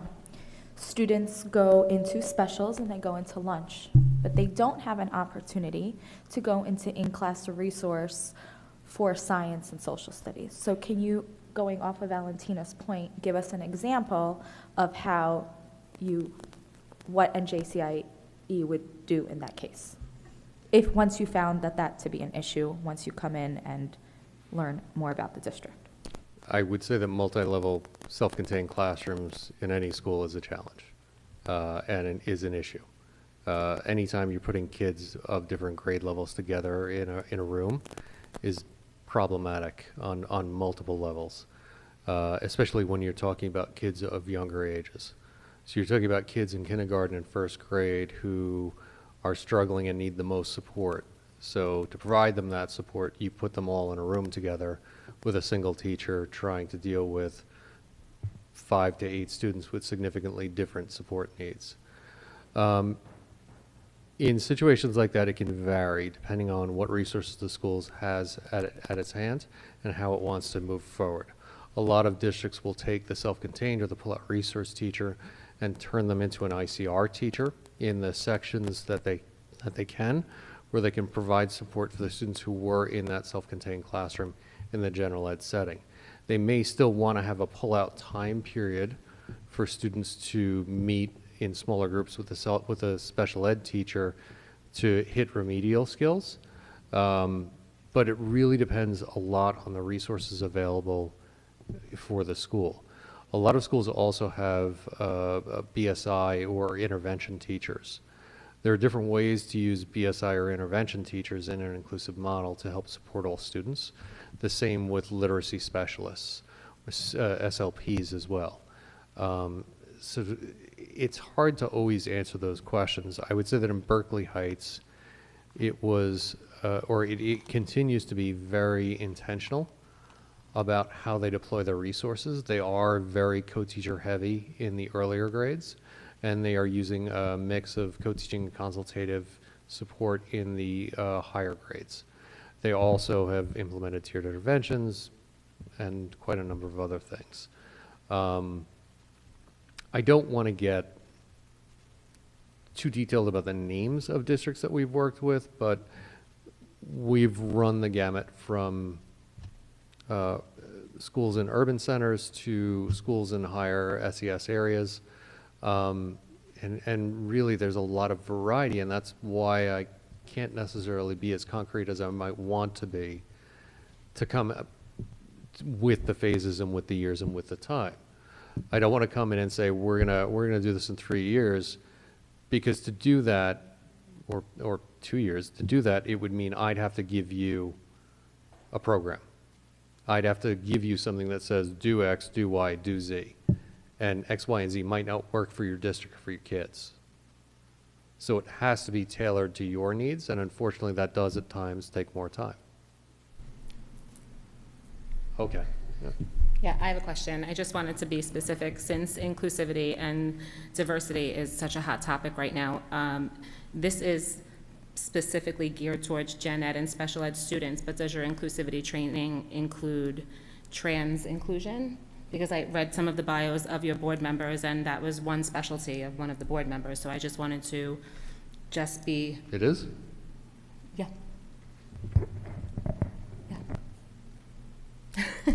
I don't remember her name off the top of my head, but one of her major accomplishments was writing of policies that include trans inclusion. Oh. So I was just curious to know if it was specifically geared towards curriculum and education and social acceptance, or for special needs children? Or is this for all inclusion? We are the Coalition for Inclusive Education, which is typically students with disabilities and general education students, yes. Okay, and then just one more question, since this is a 5-phase project, so to speak, and I know the contract which was provided, and I appreciate the ability to be able to read the contract. The $33,000 covers phase 1, but what are we are we looking at for the total 5 phases? As you see, we have security concerns in the district and inclusion concerns in the district, so I just want to make sure. So that really just depends on how much support the district needs and wants. But I do want to bring to your attention that your PD budget is $185,000 a year. No, I know, I'm well aware. When I asked the question to special services, the response that I got was that money needs to be pulled from different areas of the district. So just to clarify, so as the communication went out, we will be applying in March for the grant that they offer, which is school by school. It is not district wide. So we could be awarded 1 school, for example, or we could be awarded 8 schools. We would like it district-wide, so it's not that Dugan's getting something that DeFino is not. However, I always budget for consultants in the district under our regular budget. And next year, I did budget for NJCIE if it were to be approved by the board. And then if we were, for some reason, able to get the grant, that money could be allocated somewhere else. Or, for example, let's say we got the grant at DeFino, we could supplement then possibly at the other schools. So I did put it in our budget for next year as long as it is approved. But it would be great if we did get the grant. And what is, at the end of the program, however many years it is, what does success look like? Obviously that we're in a more inclusive environment, but what are the measurements that we're going to use to say, get us to that higher than 40% that we're at today? What does that end result look like? So the district is going to have to decide what the goals are that they're looking for. For me, I would do student placement. And I would look for 75 to 80% of kids with disabilities included 80% of the day or more. That's if I had to put a number on it. But that's not for me to put a number on. It's for your district to put a number on. So if that's what you're going to use to evaluate success, it would be based on the district's decision. And to me, that would be based on our steering committee. So I'd love to create steering committees that help all together create that goal. Okay, and I'm sorry, another question in that piece. In the contract, and thank you for sending it over, by the way, that was very helpful. There's a statement that says in the event it's necessary for the consultant to review a student's record and or observe a student, the school will be responsible for obtaining permission from the parent first. So what does that, what does your company do when they observe the student? What is the need for that instead of it being a teacher and then getting the feedback from the teacher or the child study team member? In what event would that occur? That would usually occur on request by either the teacher or administration. Once we get into a district, usually the teachers start reaching out for support because they have a student who they find challenging for whatever reason and want additional eyes on it. My staff goes around and supports schools to include students with disabilities. That is the majority of our work. So we see an awful lot more students than your typical teachers will in a given year, especially students with more significant disabilities, autism, Down syndrome, cerebral palsy, you name it. We've just got a lot more experience doing this, so it's easier for us to provide support to teachers who need it. As far as doing observations in classrooms, if we're going in to take a look at the whole class, we wouldn't be seeking any individual parent's permission. If we were being called in to support the inclusion of an individual student, then we would request that parent permission be received. We also sign non-disclosure agreements with the district, obviously. And there is some data sharing agreements that we usually have as well, so that we can kind of look at IEPs more broadly, kind of like how many students do you have in this grade level with these types of support needs type of thing. I'm not sure if that answered your question. I have a quick question. The concerns, you can turn me down just a little bit too loud. It concerns me that you said 3 to 9 years, right? Some of the parents here tonight will be out of the district in 3 to 9 years. You're saying the program's complete. Is there not another, and you said you can't write it now, because if we write it now, it could be different next year for different student population. But the student population is always changing. It's changing every year. So is there no way to? My guess with this district would be about 3 years. Assuming no administrative changes. Okay. I want to know if Dr. Blair is okay with that, because this is I'm okay with professional development, and if you're asking for professional development, then you should get professional development. But professional development is designed to train the trainer, train the teacher, train the administration, train the teachers to take it off on their own, correct? So not a 3 to 9 year plan that's never ending. I want to say, and then I know Dr. Hibbs too. So the way that I look at it is that the pursuit for inclusion will never be finished, ever. It will always continue. It's not something that's linear. So to me, when Fred starts, even with the data collection, right? I went to the Winter Institute. I took all those resources and started implementing them right away, and have already seen some of those changes. So it's not as if you're not going to enact change as soon as this starts. I think what Fred's trying to say, and I could be wrong, is that our mission of, let's say, 75% inclusion might not get there until 3 years, but along the way, we will be impacting kids significantly, impacting mindsets significantly, impacting the district significantly. But then, once we get to our goal, like Berkeley Heights, then it's now up to the district to continue that pursuit. So to me, anything is going to be something that I look forward to working with parents, working with our teachers, working with our child study team. If we can impact one classroom, if we can impact one school, right? I think that is to me something that's going to be so important. And then within the 3 years, hopefully reach whatever the goal is that we determine. To me, it would be in that 75% range, but I would like to work collaboratively with the community to decide what that would be. Dr. Blair, you had mentioned you went to that Winter Institute, which is fantastic, and you had so many things that you were able to bring back. I know Fred had mentioned there's also, his company can offer sometimes one-day PDs or vary it within a district. Is that something that we could also consider, being able to send, maybe an administrative team or a bunch of, people that can be turnkeying information and be held to kind of develop that within each school? Yeah, that's such a great question. So I've been to several of Fred's PDs. We've all signed up for the summer as well. But I think what we have found is that when we go to professional developments like this, it's easy to bring back the individual workshop that you go to and implement it in your classroom, in your school. So like kind of Farah was saying, in her classroom. But I want this to be systematic, right? I want this to be all administration, bus drivers. I want this to be our lovely lunch attendants, right? I want this to be a systematic change from the top down. And in order to do that, it is going to take more than one professional development or one team going, but it's going to take that overall big change. Can I just understand real quick, what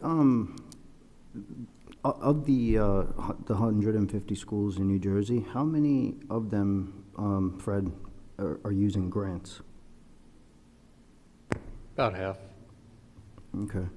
And I know you had mentioned 3 to 9 years, but and obviously, it's nothing, we wouldn't hold you to any of the numbers cited, but like an approximation on what the cost range could be? Depends on what support the district decides it wants and needs. That's what I'm saying, low end to high end, from beginning to end, how much,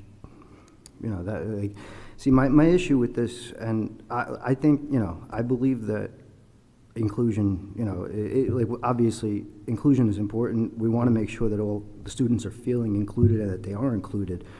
The problem is that, like, a professional development, day or plan has a fixed cost and time. This is open-ended, and, I'm not comfortable with that. Also, the scope and the size of this implementation is concerning. That, it's concerning because our special ed or even, general ed admin it just feels to me like perhaps they're missing the mark on inclusion so, you know, so far that we need something this, like, this large, like, so, you know, like the scope of what you're talking about, like a 5-year plan. Are we really missing the mark on inclusion this badly?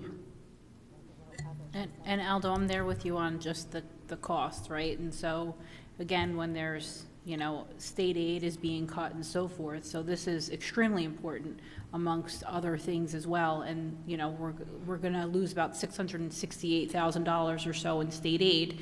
And so I just want to make sure it's just not an unending cost, right? Right. I saw the first phase was $33,000. It included, you know, 5 sessions of X and then, you know, 12 sessions of Y. And that's all wonderful.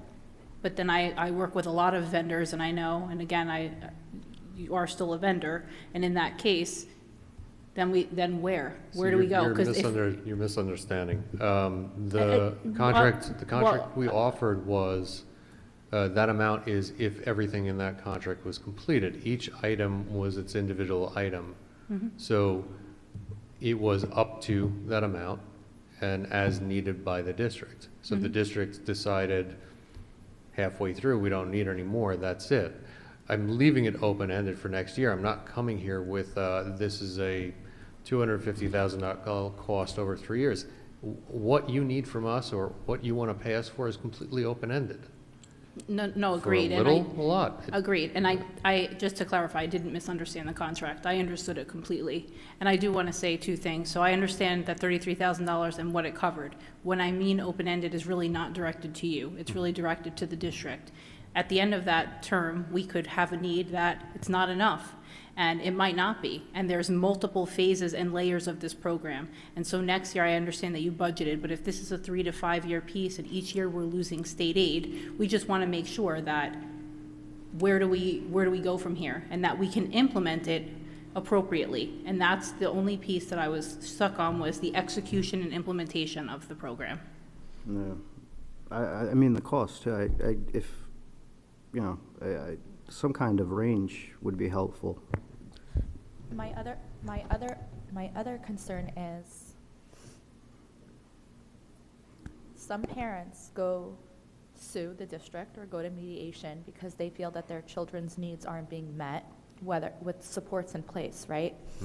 So if we are sued and out-of-district placement is determined, right, how much more money are we spending? So can you talk about, I don't know, I guess I want to go back to out-of-district and like how much, what percentage of what you do focuses on out-of-district, or like how much of the 33,000 will focus on that? Is there a number on that? So we have supported districts to bring students back in from out-of-district placements before. That's not the primary thing that we do, but we have done it as the need has been there, or as the request has been there. But what winds up happening over time is that as you're strengthening the ability to serve students here, the need for more restricted placements start to fade away. The more you include students and the more you have practice including students and the more you are skilled in including students, the less students get placed in self-contained classrooms and the less students get pushed towards out-of-district placement. So right now your average out-of-district placement might be $150,000 a year with transportation costs. So if in 3 years we were to help the district bring back 1 student back into district, the cost savings in 1 year would be more than the cost that you spent on us. And kids go to district for 5 to 12 years. Have you ever had a situation where a para or was no longer needed if you train them to save the district money, or that's not a support that you provide? So, yeah, so paraprofessionals, a lot of districts have been moving towards more, I want to say, elaborate requirements for obtaining a paraprofessional. A lot of times paraprofessionals are assigned based on the sense that everybody thinks the kid needs help, where that help is kind of opaque. What a lot of districts are doing now, they're setting up requirements. So when you want to request a para for a student. You have to identify what the IEP goals are that the para is supposed to be supporting the student with or towards. There also has to be some sort of progress monitoring that is done on the student and the para to see how the student is progressing towards those IEP goals and eventually independence. And when you request a para, you should also have a fading plan, a para fading plan in place, because at the end of the day, the para's support is supposed to be there temporarily until the student can function independently in the setting. If you guys are all right with taking questions from the audience, I am. These are going to be the last two questions from the audience. So I was wondering, is this model for every child that has an IEP in the district? No. How are you selecting which child gets a part of this? So we're not necessarily focusing on individual kids. We're focusing on more systemic, at least for phase one, systemic change.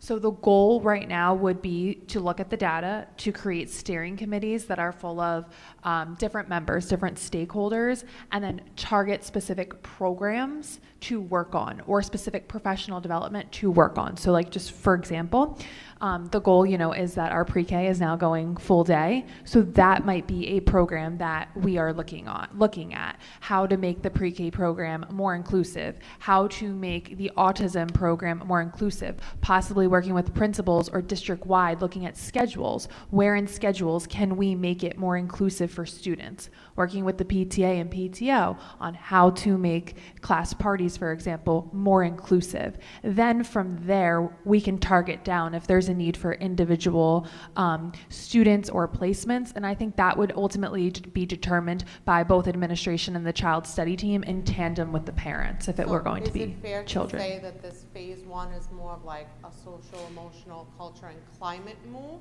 So I wouldn't call it social and emotional, just because he doesn't do social and emotional training, but what I would say is phase one would be more of a data collection and a target. Right? Say it again? An audit? And an audit and data collection and steering committee of setting goals and looking at ways to generally give professional development to like our administrators, our child study team, our teachers on a more general level, and then target it down. Are those committees that you are saying, is that a part of the 33,000 that would go into that?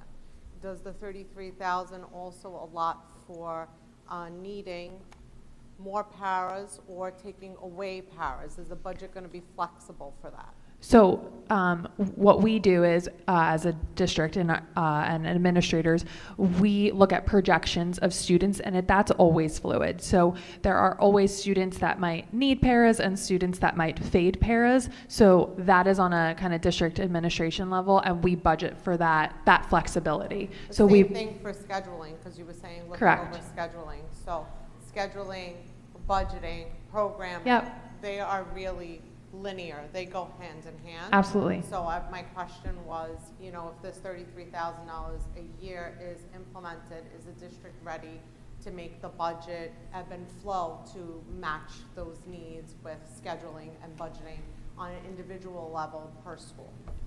Yes, so we, special services in tandem with Mr. Caravello and all the principals, we work to ensure that our projections meet the budget. And we also understand, for example, we could have a student move in tomorrow that needs a one-to-one para or that needs to go straight out of district. So that is part of the budget when we meet with Mr. Caravello and all administrators, that we try to create that flexibility. Fred, do you have any more slides to present? Or are you done? This is the end of the presentation. Do you have more slides? No, I'm done. Okay. Carrie, this is the last question from the public, and then we're moving on. I wanted to circle back to the IEPs that you were talking about, and if it's part of your program when you come in here to help in the training of how to correctly implement portions of the IEP, specifically accommodations and modifications, and how to help teachers fill out progress reports that are beneficial, that have comments, that are constructive to parents, that they can actually see why progress indicators say they are what they are. And I say this because we talked about in CPAG and with special services what we call the invisible disability. And, you know, and I'll just equate it to a physical disability. When you would never as a teacher tell a child, leave your wheelchair outside, or take their glasses from them and say, here's your failing grade. And when a parent says, well, why did they get it? Well, I didn't think they needed their glasses during this. But for a parent like me, when their child did not get the correct accommodations, that's what I felt like. And I know it sounds harsh, but when my child didn't get accommodations because a teacher didn't feel like it was necessary or overlooked it or felt like it wasn't important, I felt like you were telling me as a parent, I told your child to leave the wheelchair outside, or I took your child's glasses because I didn't feel that they needed them. And no one would ever do that. But yet, to children with invisible disabilities that are not readily seen, I don't think that these legal documents are actually looked at as life-saving accesses to their education. And that's important. And yes, it's about triaging. It's important for children to go to lunches with their typical peers. It's important for children to be included in field trips. Security is important. Art programs are important. But at the end of the day, we go to school to become educated, and it's a job of a special educator and children of 504s that those professionals help access their education. So will you come alongside them and help these professionals help students access their education? Yes. Thank you. I wanted to hear that I, so badly. If you don't mind, I'm just gonna jump off, like piggyback on what you were saying there with the triage, because it goes back to what I was asking previously. Like, you know, I feel like when you know, go to the emergency room, and we'll use that as the example, you know, the first thing they say is, where's your pain, you know, from a 1 to 10. And, you know, this way they can assess what they have to start doing, you know, to assist you. You know, likewise, I'm trying to understand, like, what the price range on this can be. Aldo, I think Fred already, we covered that. It's going to be decided upon, if we're going to have more board discussion regarding this. The district has to decide what level, what number they want, and then that will basically be a fee schedule based on how inclusive they're planning on being. So he can't say it's going to be, throwing out a number, $1 million, and it turns out being, you know, 50,000. So it's based on what the number is going to be decided on by the district. So he can't give us a price tag per se, or even a roundabout figure. He did say that it's going to be approximately 3 years for a district this size. That means approximately. Could be 3 months later, could be 3 months earlier, approximately. But the number right now for phase 1, which is the number we all have, we've seen multiple emails regarding it, that's what phase 1 is included with. So, you know, I don't think they're going to be able to give us, because I think he already answered that it's not going to, he can't pinpoint a number right now. So we just have to ask, you know, we could ask more questions, we could talk about it more, but he's not, I mean, Fred, am I speaking correctly? You can't give us a pinpointed number, an exact figure. It's based on what the district wants. Right, yeah, I mean, I'm not asking for an exact So number. my point in that, what the district wants is, you know, the district will, through the steering committees, through the other work, identify what their goal and their action plan is. And that'll be the action plan. So where you want us to come in and help you with that action plan moving forward is up to you. If you think you can do it all your own, do it all your own. If you want us to help you with certain aspects, that's fine. If you want us to do everything, we could do that too. But it's up to you. So the I just had action one plan more is question. written. Just speaking to that, who is responsible for writing the goals? It's collaborative. It's a The team-based district, thing. the steering but committee. it's the steering committee of the district. Yeah, I just want to make sure the staff feels supported and involved. Sure. Great. So, Dr. Blair or Dr. Hibbs, what is your time, for Aldo's question, what is your time frame do you think you'll know what our level is we'll need? Is it after phase 1 is done? So my anticipation is that the new contract is from March until June. And by then we will create the steering committees, we will create our goals, and we will have general professional development. My take would be in June that we will have a plan for then the next school year. I did budget approximately $60,000 for next year. That doesn't mean that we will use it. It could be for any type of consultant. We also will have applied for the grant in March, and so we will hopefully know that time as well how much of the grant we either get or don't get, and then together we can come back and make that determination. But I would say that I'd like to then hit the ground running in September for those next phases, and that would be for the year. At that point, you'll be able to tell Fred the goals? Correct. Okay. Yeah. And we would come back to you just to say, this is what we'd like to do for year 2. We're not looking for an open check. We would come back and say, this is where we got to. This is exactly what we think we need. We're only going to use what we think we need. And we'll come back and we'll show you exactly where we got to, what the goals are, and what the plans are associated with those goals.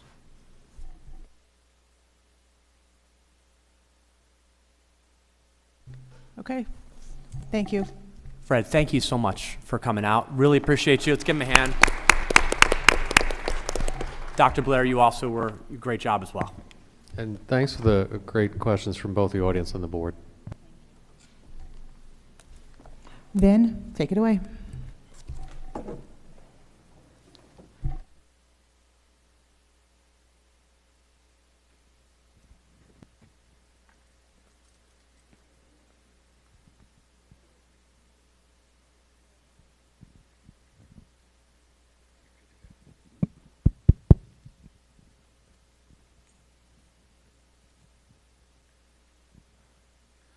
Okay, good evening, everybody. Tonight we're going to discuss 2 departments' budgets, the Transportation Department and the Building and Grounds Department for 23-24. Aside from me, I have my wonderful supervisor, Mrs. Nancy Walker, with us, and our assistant supervisor, Mrs. Deb Tierney, and my assistant, B.A. Chris Jelinski. So we just wanted to provide you a brief overview and a year-to-year scale of exactly what we're facing and what we're looking at as far as increases and decreases are for the transportation budget first. The first line you'll see is joint agreements. That is increased by $119,000 going into the 23-24 school year. We will get into more detail after this in the later slides, but I just wanted to give you an overview now. The leased buses are set to decrease $124,000. Gasoline and diesel, we've been seeing forecasted increases of close to 10 to 15%. So this is why we're budgeting a little bit more. It's a $53,000 increase. Maintenance and repairs slightly increased by $5,800. Your aid in lieu payments to your students that don't attend public schooling and they fill out a B6T or B7T form is down by $13,000. Your contracted services are set to increase by $51,000. Your equipment and your miscellaneous expenses such as transportation, office, supplies, and of that nature is set to go up by $4,536. Your non-public transportation is set to go up by $250, which would give you an overall increase of $97,000, which is about 3.5%. Here's a pie chart breakdown of the actual transportation budget and how much is actually allocated into it. So you can see lease buses at about 20%, fuel's about 14.3%, and joint agreements are about 32.3%, which comprise almost more than half your budget. In all, your transportation budget is about $2.7 million for the 23-24 school year, which equates to approximately 3% of the total district budget, which is set to be around a little over $95 million. So some of the in detail highlights of what we went over, the joint agreements. So like I said, that is set to increase by $119,000. This is because the contractors we use are through the MOESC or ESC&J. We've actually been told that they anticipate that to be 10% or higher for the 23-24 school year. Now again, as Dr. Blair mentioned, special ed students can come out at can come into the district anytime, and we are required to set up transportation for them. Sometimes that's not able to be met within district, so we actually have to go out and get a quote or a bidded route to provide that. Your aid in lieu is decreased by $13,100. This is due to low number of students applying for aid in lieu. That only leads me to believe that some of them are actually coming back in district that may have been out during COVID. Because when you are so aid in lieu, the way it works is when you're in district and you're zoned for this district and you decide to go to a private school for an out-of-district school and you're eligible to be paid to transport your student, we are responsible to provide that payment to you. Maintenance repair equipment is set to increase by $10,000. This is just from all in all us seeing vendor increases for certain supplies and repair services for our buses and our fleet. We're seeing anywhere from 8 to 10%. We usually use vendors through the co-ops such as ESC&J or Ed Data, which are already procured out, and they have also, their reps have said anywhere from 8 to 10%. So we're just trying to be cautious and on the right side of things when we take into consideration what we want to budget for stuff like that. So this slide, remember what I talked about the lease and purchase buses, it's set to decrease by $124,000. The reason for that being is in December when we discussed that I applied for stabilization aid, we were approved. The two things that were in there for the stabilization aid were to purchase transportation vehicles and to also purchase active panels for the whole district. Now the active panels have nothing to do with the transportation budget. This slide was just in there to show you an overall picture.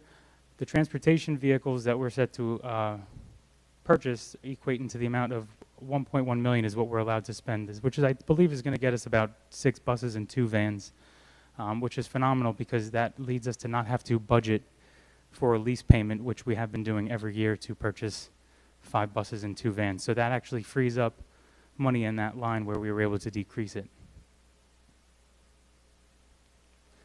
The gasoline and diesel is set to increase. Now the U.S. Energy Information Administration projects that it is slightly to go up 8 to 10%.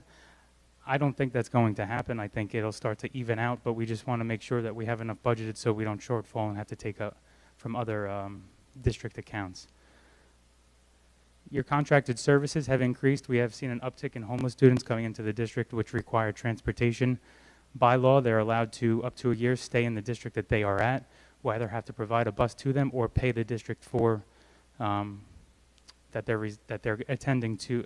We have to pay the district that they're attending the transportation. So, for example, if we have Old Bridge or Toms River and they decide to stay there, we have to pay for that transportation to them, or we actually have to set it up ourselves.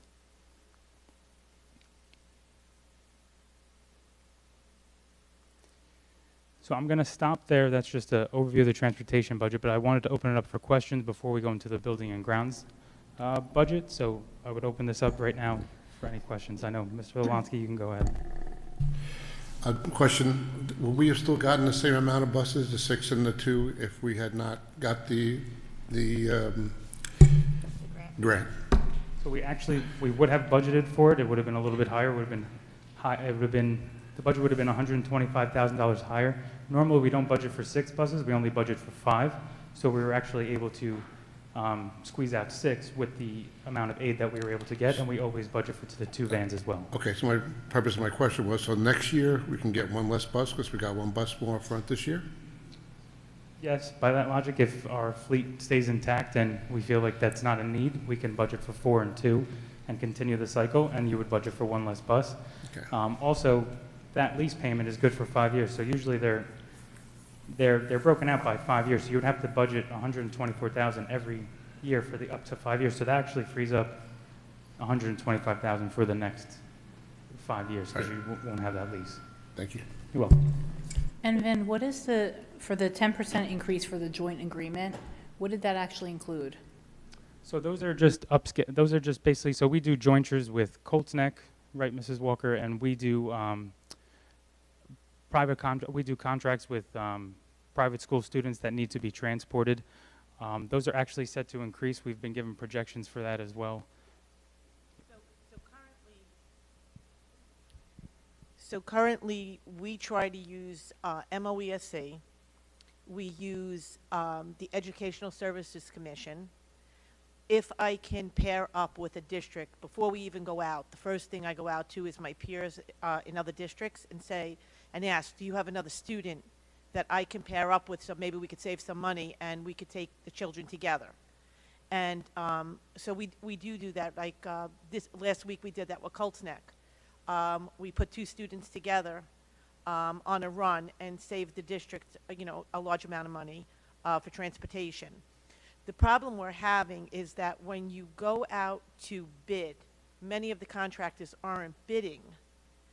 So then they go out to quote, and they make much more money when you quote because you can hit a bid threshold, and then they have to go back out to quote again. So that's where we're running into our problem. The cost for out-of-district transportation is very high. Right. And they're seeing it increase as each year goes by. Right, and I understand, and I know we spent a lot of time talking about out-of-district transportations, which is important for the homeless population, which you said was in an uptick. Would this joint agreement then fall in there? I know you said, I think when we met, you said they have 1 year that they have to provide that service, but if the child moves or whatever within that, like on the last day.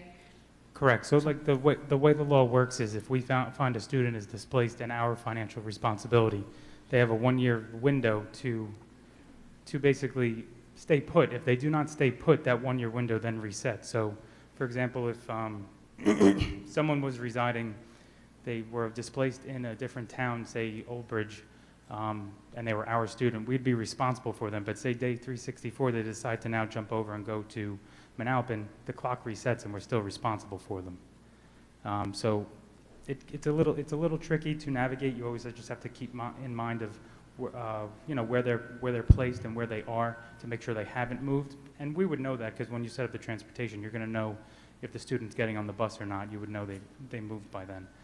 Vin, can you talk about the homeless population? Because like in my district, I had somebody whose house burned down and then they moved to my district. But can you talk about the homeless population? Because like when you think of Marlboro, you don't think of children being homeless. So can you talk about like for me, like what if somebody is displaced, right? Why are they not going to Marlboro schools? So can you like talk about why we have to pay for that transportation? So there's a county homeless liaison. They actually will review each case and they will make the determination of who's financially responsible and where they're allowed to be placed. The law specifically states that that homeless student has a choice of whether they want to enroll in the district that they're displaced in, in the district that they're currently residing in, or the one that they were displaced in. They have that decision, so we cannot. We've contested some of that because we would rather them enroll here to keep costs down and provide the level of services they need here. But it's not up to us. It's not our choice. So we really just have to go by the determination made by the county liaison. Dr. Blair is our homeless liaison. We always talk back and forth. I always tell her, my displeasure with some of the rulings, but we go by, what is given to us from the county, and we make the necessary needs that we need to make and situations. So like setting up busing or paying tuition, setting up contracts. It just has been a slight uptick since, I want to say about a year ago, where we've had an influx of about 3 or 4 come in within at least the last 8 months. So like besides a fire, what would classify somebody as being homeless that we would have to pay for the transportation? Yeah, you can take that, Dr. So I am the homeless liaison. So when I get a notification, we work with both Nancy and Heather at the registrar. So typically, if a student registers, the registrar is the first person that they see, and they will say that they are homeless, or we have current students and families that become homeless. So it is actually extremely broad. So for example, if I decide that I can't afford my apartment anymore and I become evicted and I go and I live with my sister, I'm considered homeless. Even though I am living with my sister, I'm bunking there. If, for example, I can no longer afford my rent and I decide to go to the Marlboro Motor Lodge, but my children go live with my brother who is in Tinton Falls, we are homeless. So while we have significantly less than I think other districts, we are seeing a significant uptick. I speak with every family that is considered homeless. I then coordinate any services, outside services, and connect with any of the case managers and the principals, and then we keep track of where they are, because at any point they could then, fall in better faith and not be homeless anymore. And then I connect with Nancy as well. But as Vinny said, they get the choice of where they will be in school. Right. So if someone gets displaced in, say, Atlantic City, we have to provide transportation or pay it for the student to get to school if they chose to, still go there. And, we're just seeing an uptick. I think it's everywhere, just not here, because the costs are up. Things are becoming unaffordable where people have to make different decisions, and sometimes that equates to the unfortunate ones. I was going to say, also going back to the transportation routes for out of district. So the CPI index is set by the state. So the CPI index for next year, the rate is 5.86%. So that's basically the max they're allowed to go up to renew any some type of route. So MOESC actually goes through that. So they have to deal with the CPI plus any added costs that the contractor may wish to put on that route or that bid. Am I? The contractor has the right to say he doesn't wish to renew it, but with the prices of fuel going up and repair parts going up, they may say, well, I don't want to renew it at 5.6 because if I don't renew it, I can go out and get something that's way more money that I can make for myself. And you're seeing vendors and contractors do that where they're saying, gasoline's up, driver's pay I had to raise because I can't find any. I'm going to not go by the renewal rate, and I'm going to, make you go out to rebid or requote, and that leads to exorbitant amount of pricing and sometimes gouging, which we've seen for the past 2 years now. And we've also offered to some of the parents who have children going out of district. Some children struggle getting onto a vehicle, and it's very difficult for them for the separation. So in some cases, if we had an out-of-district student who we seen that was struggling and we were having a very difficult time with, we have offered the parents a parental contract to transport those children because it's in the best interest of the child. And it does work well. So, this year I believe we had 3 of them that well, actually 4. We did 2 for the summer and 2 for the full semester for the school year. Next year, we're looking at doing maybe 2 and a partial going for a morning transport, which is difficult for the child due to his medication. So, we do try to accommodate because you have to look at the child and you have to look at the situation and what is, better for them also and what is good for the district. It goes both ways. You want to make sure that we're doing the right thing. Does anybody else have any more questions on transportation? Okay, so I'm going to move along to the Building and Grounds Department. Tonight, I just have Chris Jelinski with me. Our Building and Grounds Supervisor is actually out of the district for the week. So poor planning on my part, I'm sorry. But I think I can handle it, right? I'm the Prime Minister, this is the Queen of England. We're good.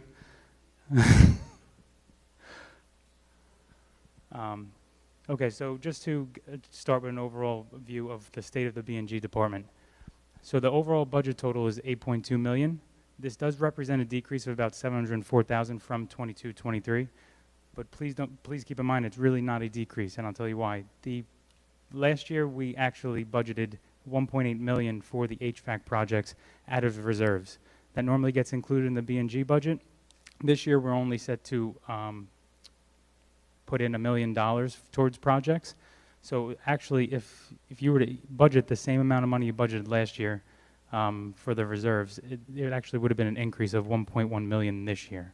Does that make sense? So basically, it's kind of misconstrued because costs did go up on other areas, but it is going to show a decrease. The update on the Marlboro Elementary HVAC project. Unfortunately, since the ROD grant application has come out, the window to apply for those grants is very long. It's actually until about May, which is well after the budget is finalized and passed. So we've been speaking with our architect, our engineers, and we are putting together, which we have approved in the prior meetings, to put together a application to submit for approval. What the ROD grant, the STA ROD grants are going to do is actually, if we get approved for Marl HVAC, it'll fund up to 40% or at least 40% of the total project, where the district would only have to put in the other 60%. Now this is huge because the top of the list of what they're trying to approve are HVAC projects. So we feel like we have a good chance of actually getting approved for this, and if we do, there would be a huge boost of not having to pay 40% for the total project. So we're actually going to wait until we know we have approval, because I just do not recommend raiding my reserves and depleting them just to fund this project 100%, because there's a slight chance we might not get approved, and I do have to do that. So I want to see if we can get a grant first, and then we'll take the next recourse of action, because this is a good opportunity to pass up, and if we were to get approved, then I just took all that money out of reserves for no reason. Took too much. Go ahead.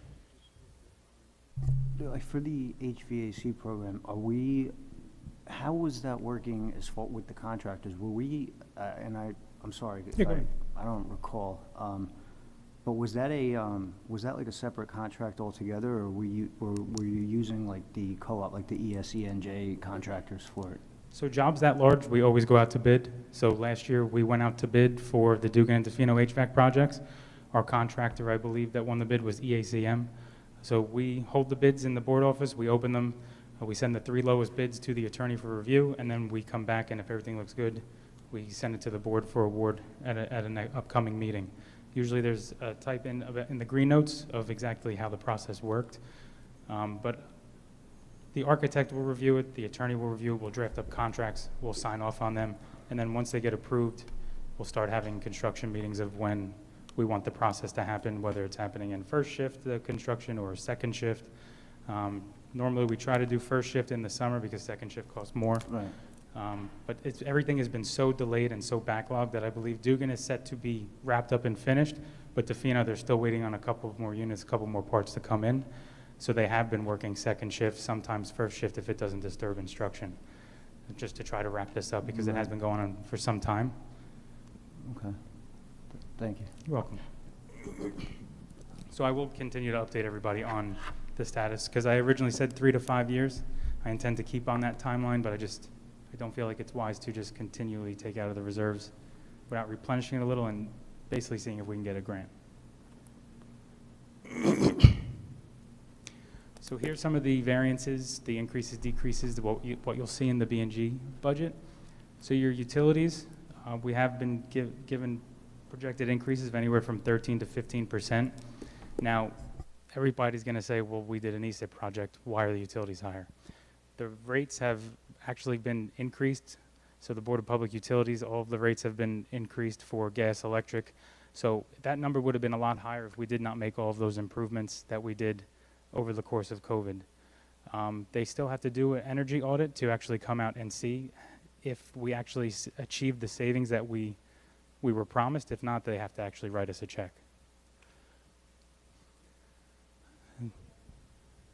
I think there's one thing being held up in this school, and then after that, they'll be able to do the energy audit throughout the district for all the projects that were done. And if they were wrong and they owe us money, what would that check look like? Potentially? Like how much? I don't know that number exactly, but it just basically, they'll see if the measure of savings was achieved. If not, they'll do a calculation that we'll review, Mr. Zittimer will review, and then we'll see where that goes. But we're waiting for them to actually come out and finish that. I think you also said that we're in year 4 for that ESIP payment. Yes. For the energy savings, right? I was reviewing that. What duration of time are we locked in for in that? So I think the amortization schedule was, 20 years? So it's every year we have to budget for a payment, and so this will be year 4 of 20. I can find out exactly how long it is, but I believe I think it was 20 years. And is the payment always, just because I wasn't part of the board before, does the payment vary in the 900,000 range, or has it been more or less in the previous years? Since you're getting to the body of the actual schedule, the payment will be more because the first couple of payments it was really more interest than principal. Now you're starting to eat more into the principal, and the interest really relatively stays the same. So it'll vary. It'll be higher, lower. I think the next couple of years it'll actually be a little bit higher than it is now, and it'll start to tail off as you get closer to the mature date of the loan. Okay, thank you. So the idea of the ESIP, so everybody's not familiar with it, was basically, so that started as soon as I started. So basically what happens is they go around the district, they measure all of these projects, they see what's really costing us a lot of energy, and then they'll start to ticket what they think will actually measure savings, and they'll tag it to be replaced. This is a way of doing it without having to go out to referendum and increasing the tax levy and increasing the money used from the local fair share. So they'll do that, and then what the goal is to replace all of these things and actually achieve the savings, and that savings would pay for the form of what we budget now, and that's the loan. I believe there are savings because we have seen it before the rates went up, our utility bills were actually going down. They were crediting us a lot more money than we had ever gotten back because of the savings we started to generate from the solar panels, which really that was the big one. That would save us a lot. So year 4, and then again, it'll vary. I can always share that as well if anybody would like to see that. Contracted services. So this is set to go up $252,000. Contracted custodial costs. Again, this is the Pritchard agreement that we have with our custodians in the district. That's contractually obligated. That's set to go up $80,000. Your equipment costs are set to go up $7,850. Your supplies, $64,000. Just miscellaneous items such as safety and testing are set to go up $1,200. And you could see the projects that are funded through the maintenance and capital reserve, partially, not all of them, is a decrease of $1.75 million. The reason we're proposing that is because, again, costs have gone up tremendously. The surplus is not what it was when it was COVID because schools were closed. So we're just being mindful to make sure we continue to add to our reserves. And you can see that in the motions we put in June, we always put not to exceed $1 million to capital or maintenance because that's based off of whatever our surplus is. We want to add that back in there so we can use it for the big projects we want to complete here. So the B&G budget in total is about $8.2 million, and that approximately makes up the 8.6% of the total district budget, which was that $95 million number. The big items you could see that make up the B&G budget are utilities, the custodial services, and the contracted services. So in that million, we wanted to break down exactly what projects we were proposing. The first one was the asphalt and concrete repairs district-wide. We really, for the last year, we really turned towards redoing that. Unfortunately, we could not do as much as we would like because oil is made in when you're doing asphalt, and the price of oil went up, so we had to kind of scale back what we wanted to do. So we're continuing to budget that because the wear and tear we need to keep up with, and that's all 8 buildings. Same thing when it comes to inside the building. So flooring, we constantly go around, Mike Ravelli and I, or sometimes just Mike Ravelli, and we constantly point things out that may be a safety hazard or just really need to be updated and maybe a concern going forward, and we plan accordingly and budget for that. Replacement of rooftop HVAC units at Asher Homes. This is strictly, I believe, for the cafeteria. We've been wanting to do this for a couple of years now. They're really at their end of their useful life, so we want to budget for it. This is something we wanted to address since I've been here, and that's the courtyard drainage. There seems to be a lot of drainage issues at Abbott behind there, specifically because of that wetland easement that's behind there. It doesn't really drain properly, so we actually want to look into putting some type of system there that will improve the drainage. That's also at Marlboro Middle and Marlboro Memorial too. Marlboro Memorial, I believe the courtyard here gets flooded, so we would explore putting drainage in that as well.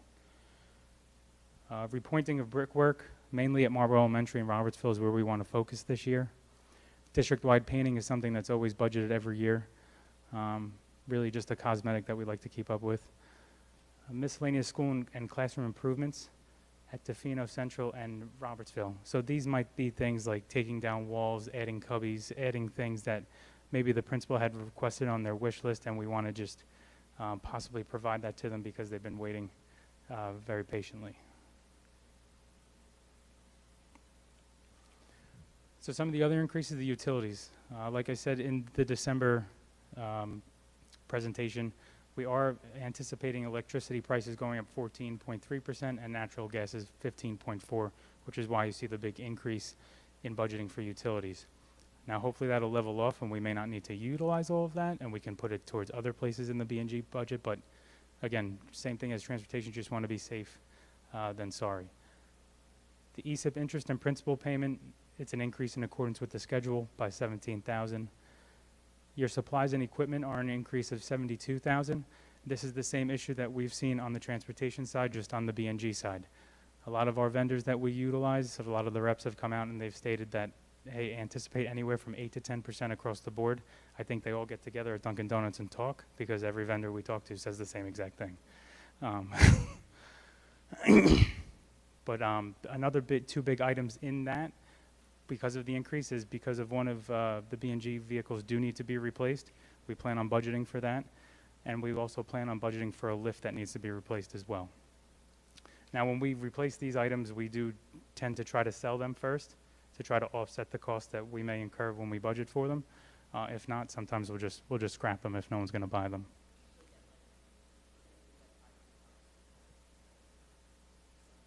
Yeah, it's really the eBay of public agencies is Gov Deals. Contracted services, again, this is based off of our vendor projections and what has been told to us.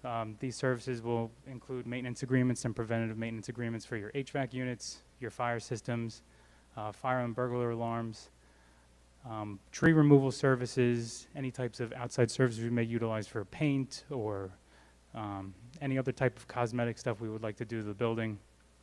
Now, that HVAC does not include what is new. What is new is covered under warranty.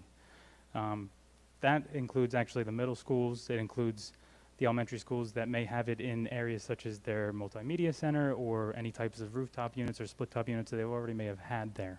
So we have to, usually those warranties expire and we keep up with maintaining them. Sorry? Yes, the generator agreements as well. We have generators in each building and they get serviced twice a year.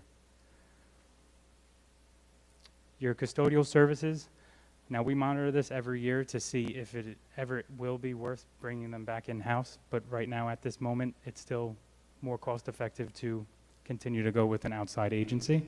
They're in year 3 of 5.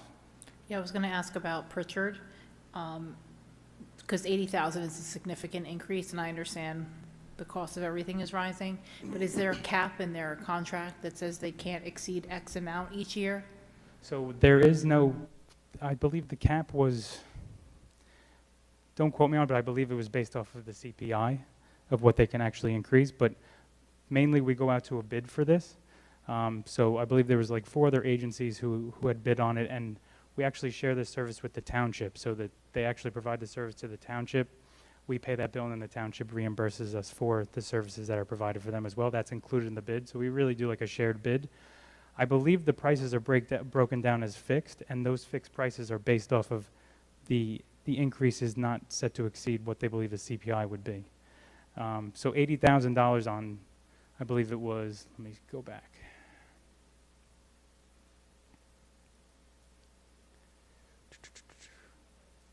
At 2.5, so you're looking at almost 4%.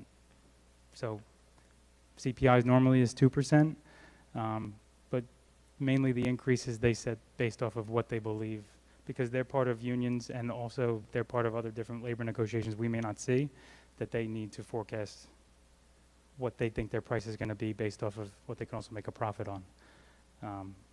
And we go out to bid for that every 5 years. I believe we're now into the extension where you actually can, if you felt like it was getting too high, you could go out and rebid it. But they were one of the lowest bids that we got from all the other vendors that bid.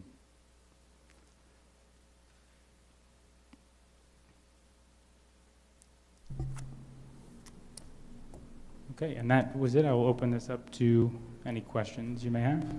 Yeah, just real quick, with the like the contracts, like you were saying, for instance, material, you know, the prices have been going through the roof the last couple of years. Like, do the contracts usually stipulate, like, after what percentage, like, in an increase, can they ask to, like, rebid it? Or, like, how does that work? Just, So certain maintenance contracts, we always have a clause, an out clause, if we feel that we are not getting the services we want or we feel the price is just relatively too high. Normally when we shop out for contracts, Mike or Nancy, depending on what department it is, will always go out and ask different vendors for quotes.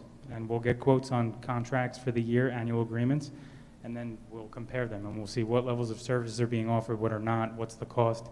Because sometimes the higher cost can be the wiser choice if you're getting more levels of service than the ones that are always the lowest.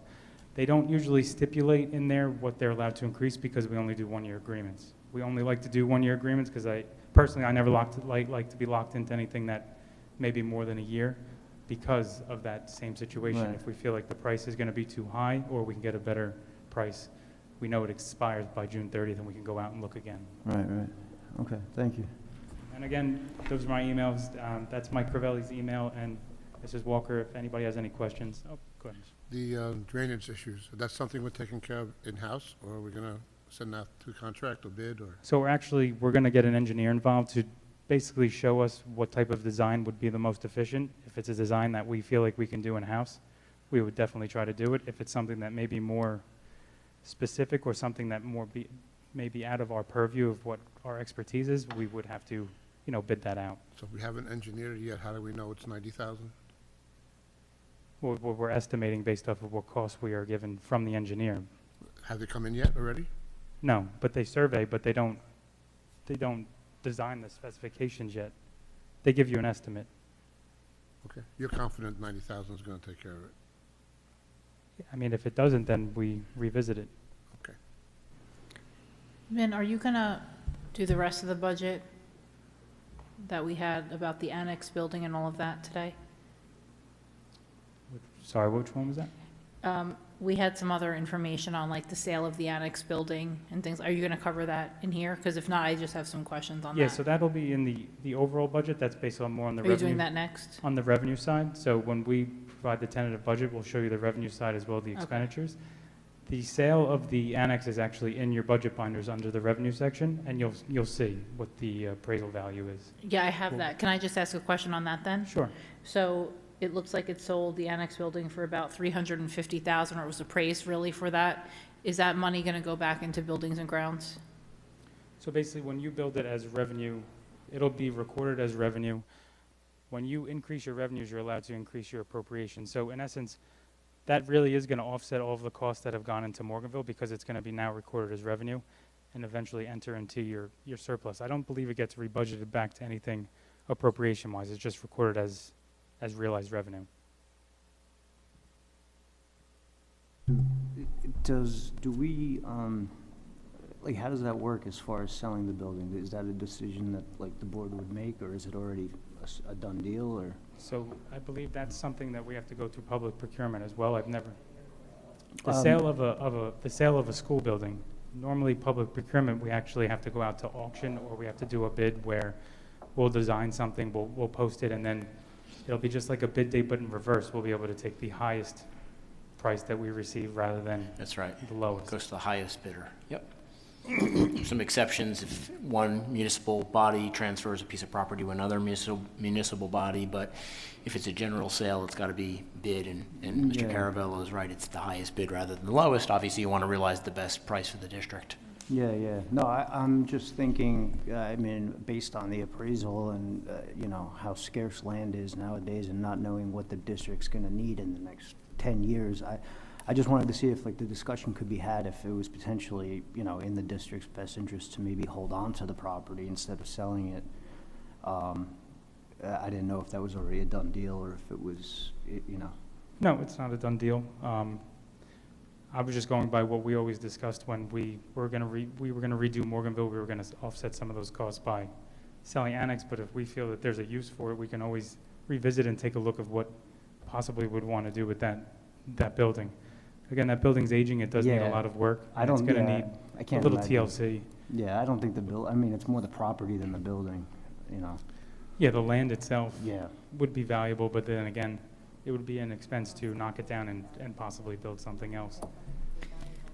Are we at the point, and we all know, anyone living in Marlboro, the amount of housing that's going up, it's astronomical. They're building every other day. Are we it's true. It's just every time I go down the street, there's a new house or development going up. But are we having to plan now for bigger schools or anything to accommodate the amount of people that are coming into the town that we originally didn't have? Yeah, classroom sizes. Do we have to start thinking of that? Yeah, this was a heavy conversation we had the day that we toured the buildings. We went to see the new buildings and grounds renovated building. I know, I was teaching. I know. And so I asked the same question, if this building, the historic building on 79 over here, if it's being utilized Yeah. Yeah, the Mhm. one- It's being utilized to its full potential. Selfishly, I thought maybe it could be used for some preschool classrooms, but Vin reassured us that the district has, at its peak, has had 2,500 more students than we have now, and we were able to accommodate them. Okay. I believe at our heyday, we were close to 6,000 students enrollment. Over 6? And Yeah. didn't we have less buildings? Yeah, even Alzo reminisced on learning in Yeah. trailers. So Yes. This yeah, building something didn't I don't exist. think That's we'll right, ever the have to get back trailers, to you're that right. level. Yeah. I hope not. Yeah. Because You're when right. we actually look at when we do our enrollment projections and we look at what it's called the survival cohort ratio, we look at the actual live births that are coming in and project what actually is going to, come into our district, basically based off of the births that happened that year. So you gradually take them, and you add it to 5 years and say, okay, projecting in kindergarten, this might be the maximum total we would have. And births are way down, and not many people are just having as many kids as they used to. Can't afford it. But everyone's moving in New Jersey. Yeah, does that also factor into like the turnover though? Because there's a lot of I see even in our own neighborhood, baby boomers that had moved in, their kids went through the school system, they're going to Florida, and there's younger families moving in now. Does it factor into will that?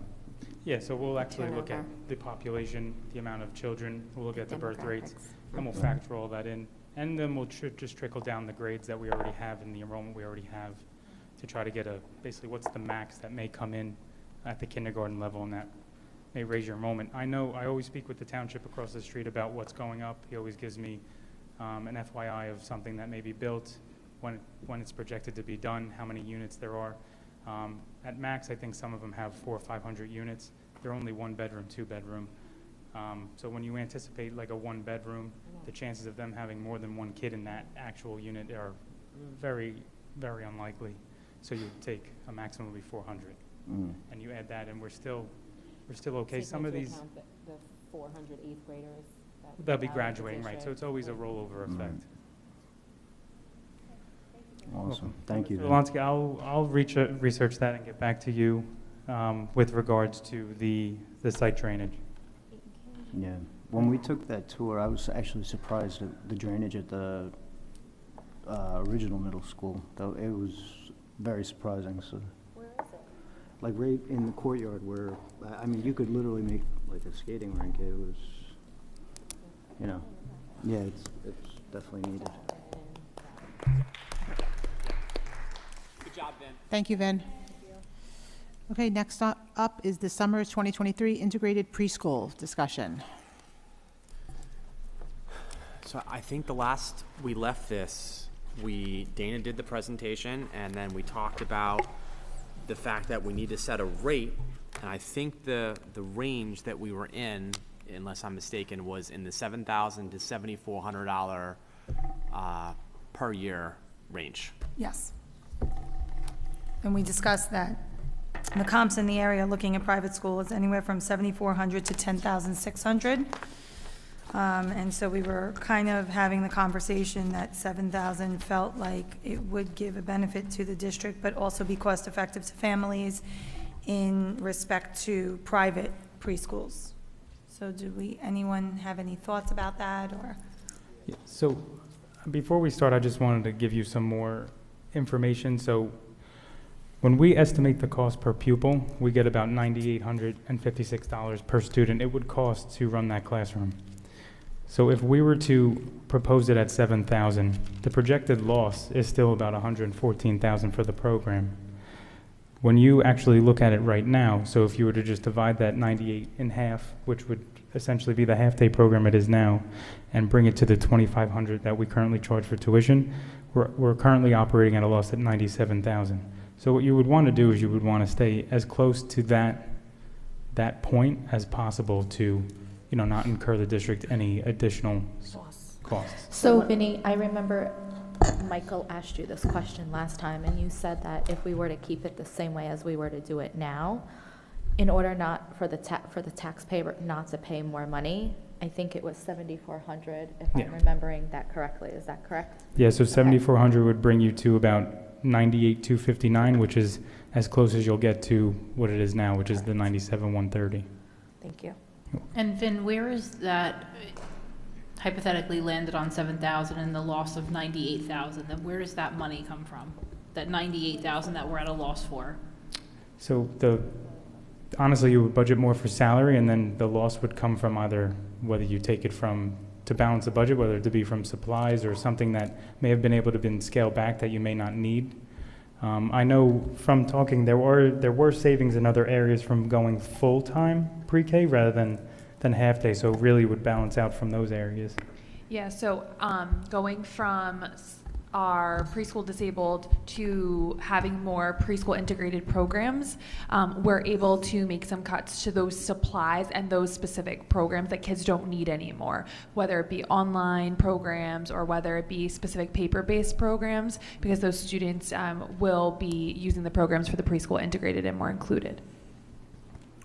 Do we have an option for tuition abatement to try to offset the cost for the parents that are going to be, you know, going from 2,500 to 7,500? Is there any type of pay in full tuition discount that we can offer, or slowly increasing their tuition payment over the 10-month period of the school year, or have any of those options been considered? I have not considered those options, because if we were to do that, the cost or the projected loss is going to be a much greater thing. If you're trying to roll out that program effectively, you might be able to look into that, but we would just need some time to make sure that we can navigate those costs and the challenges we would face when having to make up the difference. I had two questions, if possible. The first was if it was at all possible to keep a half-day option for like a part of the program. You know, I know like even my kids, you know, they went to the half day, and I have my son's in half day now. He's 3. It's, you know, it's a big jump to go from half day to full day, especially like, you know, at that 3-4 year old age. Is there any possibility of doing that? And then the other question I had, just to get them both out of the way, was actually kind of what you were saying in that, but like the families that are in the program now, you know, if their kid is going to be in it next year as well, and they're currently paying $2,500 and it's going to, you know, $7,400, that's quite a big jump. And you don't want to see, because of the financial burden that it would put on them, that they wouldn't be able to, you know, like let their kid continue in it. Could we possibly grandfather the existing families in for 1 year until they're out of the pre-K program? You want to answer that, Dr. Blair? Yes. So is it possible to continue with the preschool integrated program being only half day? Yes, it's definitely possible. But in speaking with our child study teams and Mr. Perno and, you know, Mrs. Mortar and Mrs. McCarty are at ELC consistently doing observations. Mrs. Mortar was actually just there for the 100th day of school today, which they all dressed up as, you know, old people. I don't want to say it that way, but they were so adorable, 100-year-olds.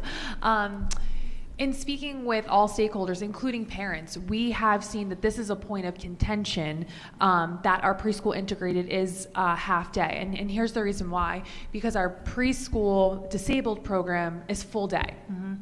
Our preschool integrated is half day, which limits the movement between programs. We have a lot of students that go from our preschool disabled program to our preschool integrated program, and it can even be sometimes in October or November, and they're unable to really do that in an appropriate way because it's half day and it's not able to make the schedule work. This would allow for students to go from preschool disabled to preschool integrated or even split programs, and this would allow the schedules to align so that students in the preschool disabled program and the preschool integrated program can actually be included with each other, such as having lunch bunch groups, social skills. So it's really beneficial for the students. But is it possible to remain the same?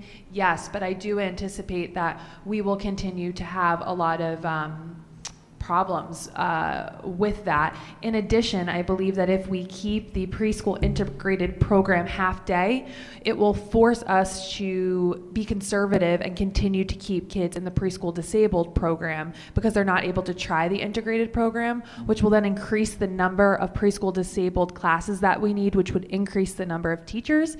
And if we then need to increase the number of teachers, Abbott is running out of space, and we may have to consider putting preschool in other schools which don't have space. So it's kind of like a trickle effect.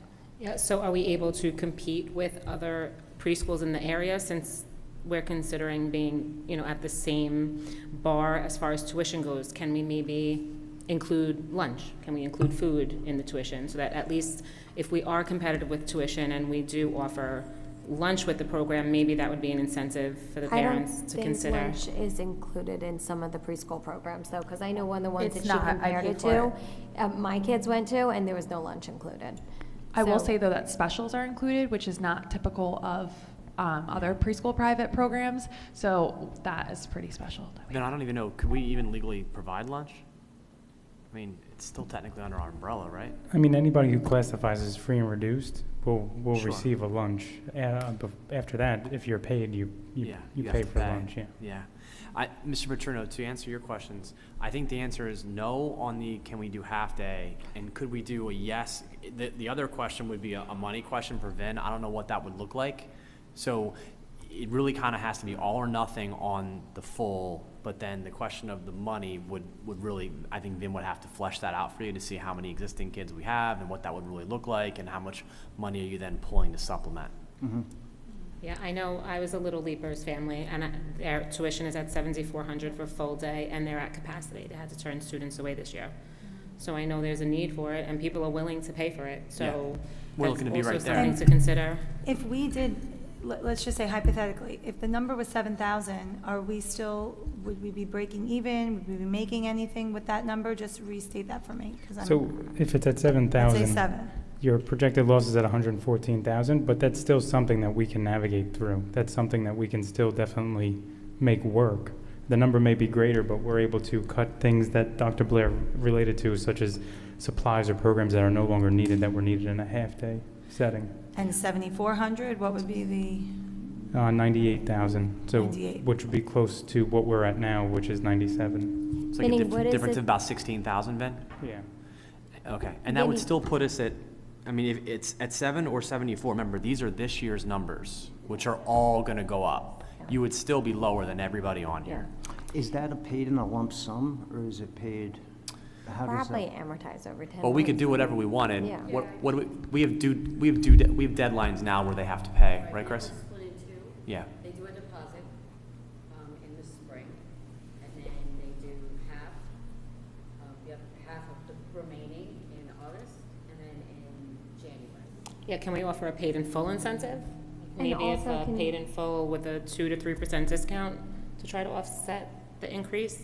And Just or throwing can you stuff, see if offer it it sticks. monthly so that it's broken down more for the families, so that it's easier on them? Yeah. Do monthly, I'm just trying to think logistic-wise, just collecting money. Yeah. Or like a 10-pay, probably. Yeah. And just Then- the price differentiation is really like, what are we cutting back? And I know you said there were some supplies that are not needed. I just want to also make sure that when we figure out the tuition rate, we're not, spiting some other Yeah. programs and things like that Michael either, has a right? question? Then, Okay. Michael has a question. This back to what I said last time. The reason I said 7,400, no matter how you look at it, comes to supplies, it's the taxpayer in the end.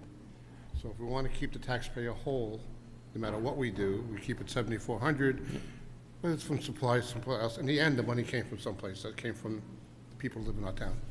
So if we want to keep it the same, the basic, 7,400, that's the number. Yeah. Anything else we do, paying ahead, and we have to upfront the money before that, it costs us money to do that, right? We Money's not really, free. and we really only need that number right now. Right. Right? I mean, people just need to know what that overall price is, Yeah. and then the lottery, and we can let them know that the payment plan will be established, but it could be similar to what we do, which is essentially 3 installments, correct? Yeah, the first one is small, and then. Yeah. So do we take a vote? Do we take a vote on Do that? we vote Straw on the poll? number Like, now? What are we doing with that? Well, it needs to be, yeah. Straw poll? Okay, so straw poll, who's okay with setting the preschool price at 7,400? So we're kind of about where we are now. Susie, Christina, myself. That's 5 of us. So that's, is that, oh, okay, so, there we I'm go. comfortable with that. I would be remiss if I didn't ask this question. Mrs. Walker, please. I'm just asking, is there a possibility for gen ed students to be transported for the preschool program? I know right now it's parents. I'm just thinking logistically, and if it's not possible, just tell me. Okay. It's due to a shortage of drivers right now. You have to remember that when we transport the preschool program, we're only allotted a half hour to cover the entire township.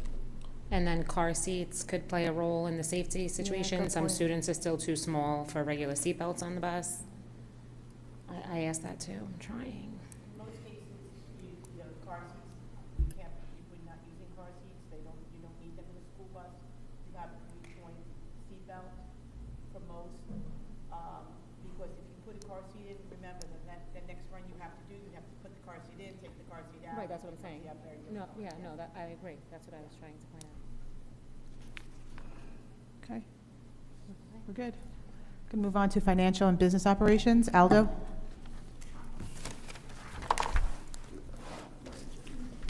Could I ask one more clarifying question? So we are good to put together our packet about what the price is and take the steps to do the lottery, correct? Yes. Okay, awesome. Can we just finalize, what's the lottery number? Is it still 40? Yeah, Okay, it was thanks. unchanged. So Chris, we're okay to move ahead on everything with putting all our information out, which probably would include Morgan and Megan and Trish and the whole 9 yards? Yep. Okay, you're in charge, boss, Queen of England.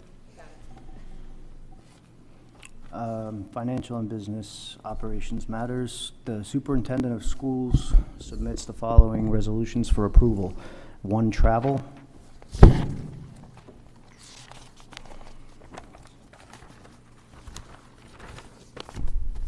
2, harassment, intimidation, bullying report. 3, out-of-district placements. 4, authorization to confirm pricing. And 5, award of merit pay, 22-23 school year employment contract for superintendent of schools. I so move. I so move. Is there a second? Second. Christina? Any discussion? I see none. Ben, roll call? Mrs. Shrem? Yes. Mrs. Seward? Yes to all, I abstain for number 5. Okay. Mr. Olonsky? We can vote on 5 since we weren't here last year. That's okay, right? Yes. Okay, and yes. Mrs. Mendez? Yes to all, I'm abstaining from 1 and 5. Mrs. Piernick? Yes. Mrs. Rosado? Yes. Mr. Petruno? Yes to 1 through 4, abstaining on 5. Okay, and Mrs. Amster? Yes. Curriculum matters. Annette? The superintendent of schools submits the following resolution for approval. 1, 2023 extended school year program. I so move. Do I have a second? Val? Any discussion? And roll call? Mr. Petruno? Yeah, I'm sorry, just before, I didn't get my hand up quick enough. We are doing the 26th day, is that what we, yeah? Okay. Okay. Then, Exactly what we talked about. okay. Yep. I'm a yes then. Mrs. Piernick? Yes. Mrs. Rosado? Yes. Mrs. Shrem? Yes. Mr. Lolansky? Yes. Mrs. Mendez? Yes. Mrs. Seward? Yes. And Mrs. Amster? Yes. Personnel matters. Val? The superintendent of schools submits the following resolutions for approval. 1, employment certificated staff. 2, reassignments certificated staff. 3, reassignment and amended salaries certificated staff. 4, transfer certificated staff. 5, transferred non-certificated staff. 6, employment additional assignment. 7, suspension without pay. 8, suspension without pay. 9, curriculum amended, Ed Camp professional day presenters. 10, amended curriculum coordinator. 11, amended turnkey trainer. 12, amended online programs coordinator. 13, curriculum hackathon facilitator. 14 student teaching, 15 substitute teacher.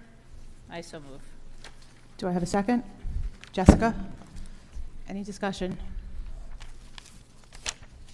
I see none. Vin, roll call. Mrs. Rosado? Yes. Mrs. Shrem? Yes. Mrs. Seward? Yes. Mr. Lolansky? Yes. Mr. Petruno? Yes. Mrs. Piernick? Yes. Mrs. Mendez? Yes. And Mrs. Amster? Yes.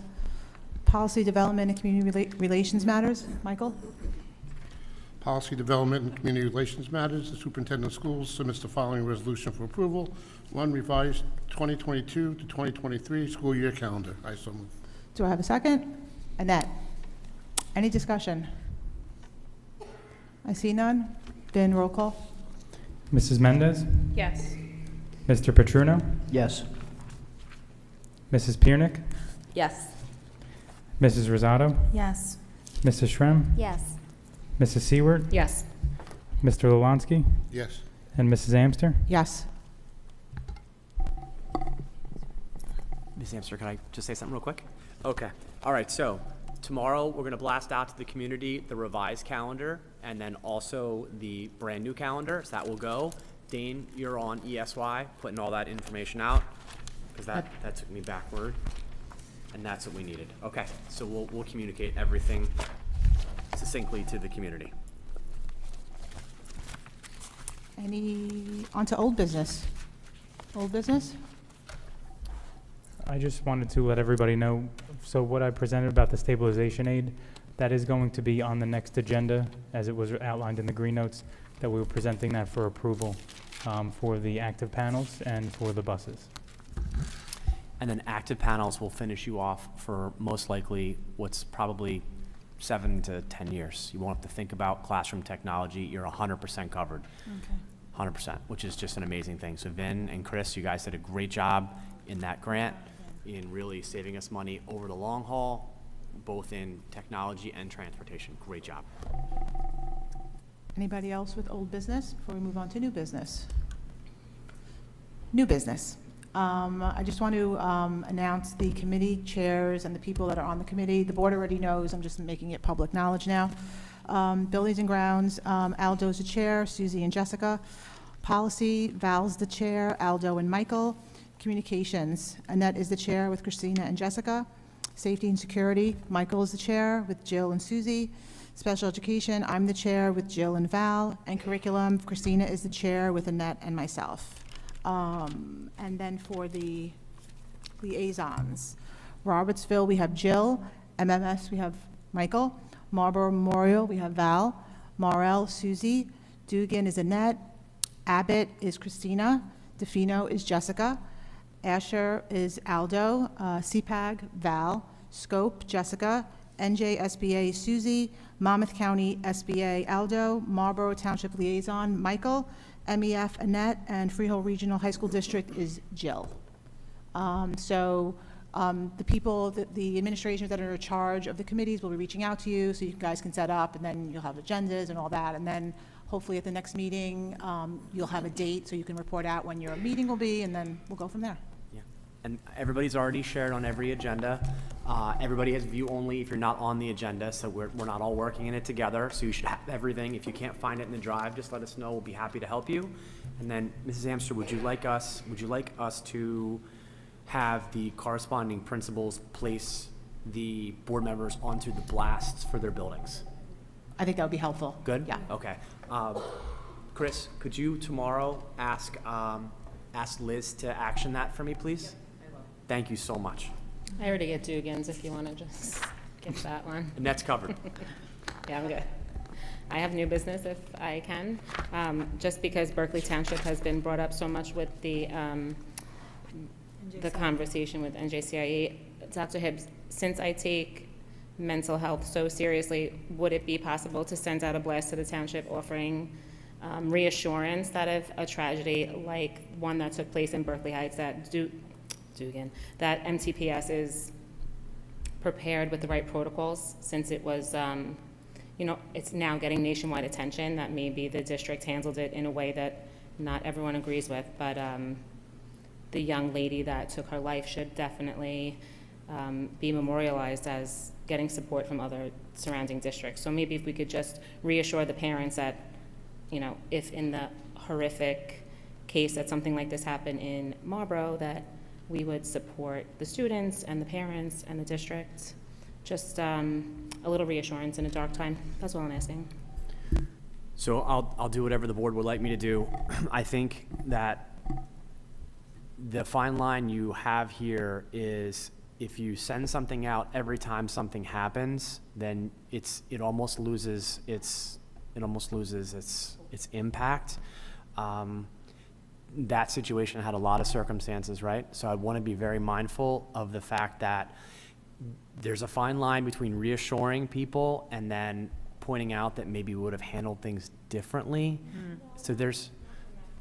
I meant more just. I'm not saying that you said that, yeah. but that's how it could be perceived. I know, just maybe reassuring that they would be. That could be perceived. How about this?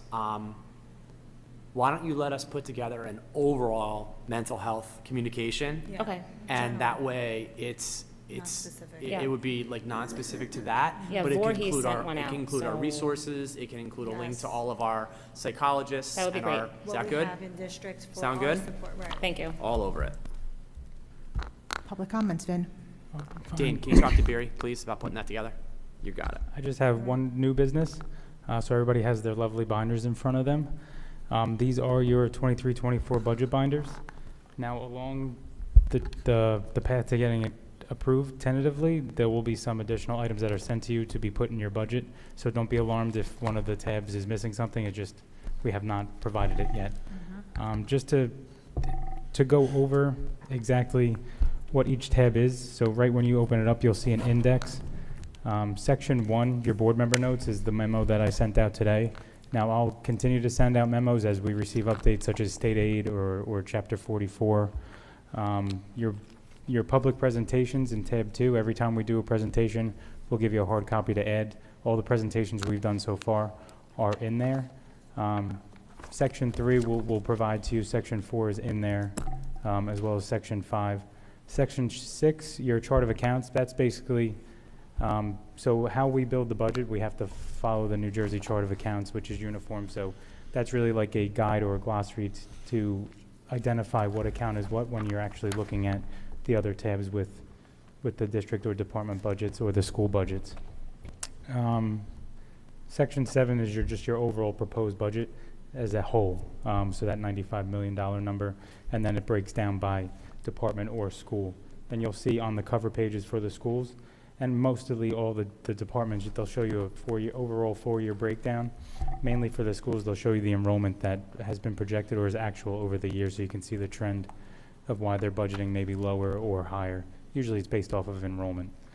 What I'd like to do is give these to you. There's a lot of information to digest, and then we will set up meetings that you require. So I did one-on-one meetings last year where we went over the budget binder from top to bottom, and then we can talk about what we went over in public too in the event that we wanted to just discuss that. But just reach out to me and schedule a meeting, and I'll be happy to have you come in.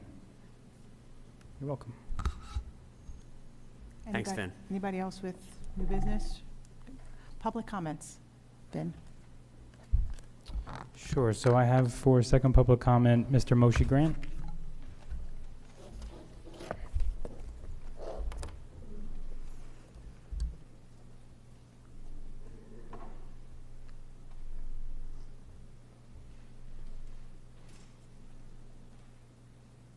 Hi, good evening, members of the board. Moshe Grant, 8 Southbury Road.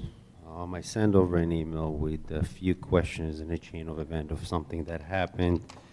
I was thinking about asking a lot of questions today, but I'll skip most of them as you received all of them, and I'm not going to go through the whole ordeal that I read over here last time. But I do have a few questions that keep bothering me, and the rest I'll email you again for those who maybe have missed my email. And what I'm trying to figure out is what happened between the moment the school nurse issued a pass to a student, in this case it's my daughter, until the moment, between that moment and until the moment she decided to pretty much question her own decision and then question a professional physician about a week later. There was a school nurse involved, there was a school physician involved, Mr. Apollon was involved, Mr. Ballone was involved, Miss Milwaukee was involved, Mr. Hebus was involved, and the district attorney apparently was involved as well. And all of it over a tiny little simple note that my daughter have been receiving for years.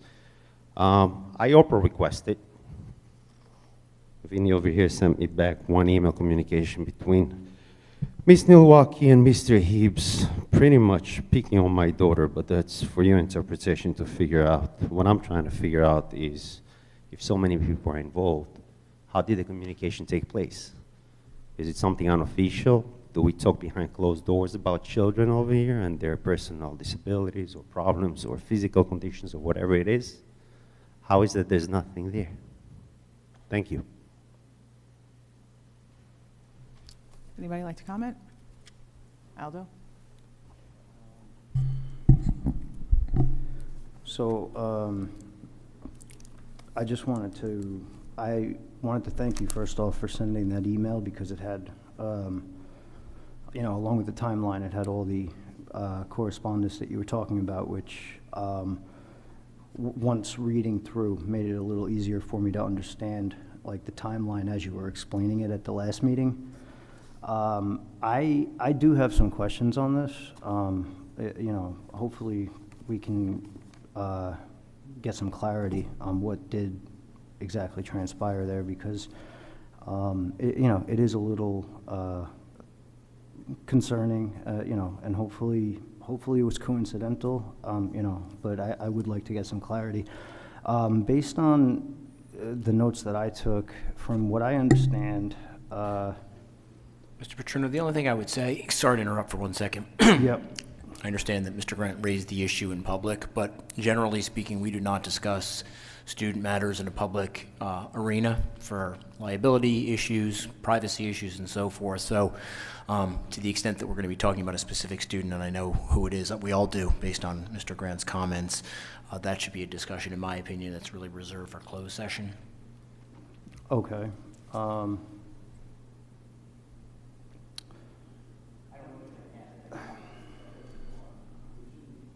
Discuss children or staff members right here. Can I ask a question about a procedure and policy then? Okay. So, so sorry, I just gotta I gotta go back through this now, because all right. Are all doctor's notes, are they, well, first let me start with the district physician. I wasn't even aware we had one. Like, who is the district physician, first off? And then, does the district physician review all doctor's notes? And is that something that we could, essentially, yeah, like, does the district physician review all doctor's notes, and how do they speak with, you know, the school nurses? Is it via email or phone calls? Like, how does all that happen? Like, what's the procedures when a doctor's note is presented? I think there's a fine line here, because however I answer this question, it will come back to a staff action, which I don't think is fair. Dr. Tennant is our school doctor. I would rather have the rest of the conversation enclosed, because I don't think it's fair. That's fine. I can give a legal opinion just based on my experience representing a lot of school districts. Every school district that I can think of has a school physician, a designated contract service physician that serves in a variety of different capacities. They help with school physicals, but they also serve as a consultant oftentimes to school districts on medical issues impacting students. And it's not uncommon, I'm not talking about this case, I'm talking in general, but it's not uncommon for administrators and so forth to consult with the school physician about medical issues that are beyond the expertise of the administration. Okay. And I'll be happy to answer your question, Mr. Petrino, enclosed. all right. Okay.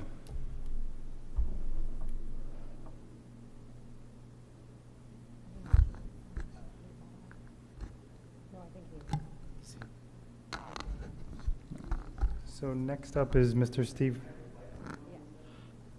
Were they addressed to Mr. Grant? I'm sorry? Is the 1 minute for when you address somebody, or is it for when? You can have one question, one follow-up.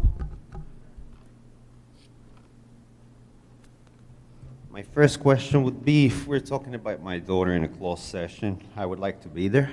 That's number one. And number two, I'm trying to understand under what rule, regulation, policy, or law can a school nurse, a Mr. Apollone, or a school physician question us, our professional physician, or ask for additional private information about my daughter's private medical file? Under what law, under what guidance, under what policy, and how do you put a condition for me providing information that by law I don't have to provide you in order to approve a note from a physician that doesn't have to share what I don't want them to share with you? Thank you. Mr. Zennemer, the first okay, the question about being involved in executive session, parents don't come into executive session. We respectfully do not allow parents to come into our closed sessions. There's a lot of legal issues and so forth, so respectfully, that's not something that we do. Okay, next up is Mr. Steve Friedman. Yep. And then last on the list is Mrs. Dahlia Solana.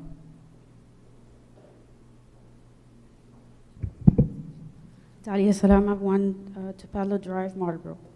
Dear board members, I'm requesting please to include a backpack policy in the district dress code or redefine the book bag mentioned there. Again, I'm concerned about students falling on the stairs at Marlboro Middle School. In case you don't know, there is a student fell on the 25th of January, and he bled a lot. Thank God he's safe. A student and another one 2 weeks before winter break. How many students are we waiting for to fall on the stairs till something changed? There are no evidence for students getting into our schools with alcohol or weapons before. And if school is concerned about that, please bring a metal detector or security checking machine, or let the security officer there check student random kids' bags every day. If a student wants to bring a weapon or so, he'll bring from home to school so he can fit in string bag as well. He will bring it in his pocket. He doesn't need even a bag. And but I'm asking to have a policy inside the school building. If it's the classroom irregular shape issues, let the backpack stay in lockers, but let the students move around school with them instead of carrying binders in hand, Chromebook, cross bag, and the string bag. How come Marlboro High School students are allowed to move with backpacks inside the school when carrying a weapon or alcohol is more likely to be brought there, not in middle school? Thank you.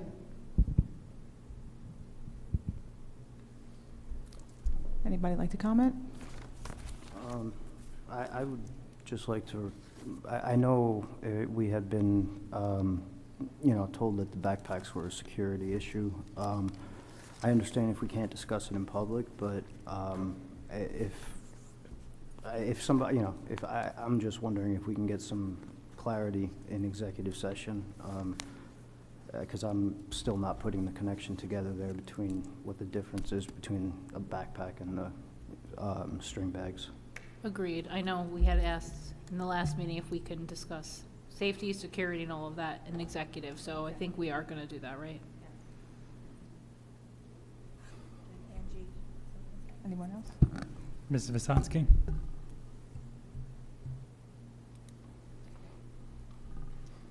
Angela Colby, Visonsky, Marlboro Township. I just wanted to clear some things up about the NJCIE. I was driving on my way here and trying to listen and watch, so I wasn't paying attention to the video screen. There was a comment that was made regarding the graduation of the students, and I just wanted to know what the New Jersey law states related to graduation rates, how MTPS does graduation if there is no student left behind, what the gap would be for a student with special education if they are at a 6th grade level with their IEP, but technically in 8th grade, what does MTPS do about the graduation if they are not up to the standards of the education for that current grade? Also, there was some mention frequently about Robertsville and the Early Learning Center being involved with the NJCIE, and I wanted to clarify to see if that was for all of the schools that would be impacted by the NJCIE, or if it was only particularly the earlier, younger grades and the autism classes. And while there is inclusion going on in the school, I would like to give you an example of something that is going on with my child. She does have an IEP. She is in a pull-out resource room, but she is in an ICR. We go to class parties. We integrate into the general ed for 5 to 10 minutes of a class party. I have brought this up to the principal and have also mentioned this to special services. While I feel that they are considering this inclusion, I do not agree. And so I would like to see how parents work with special education and special services and administration, how they can do this more instead of just keeping things the way that they are and moving forward. In addition, she is pushing the library cart at the school instead of being in some of her other classes.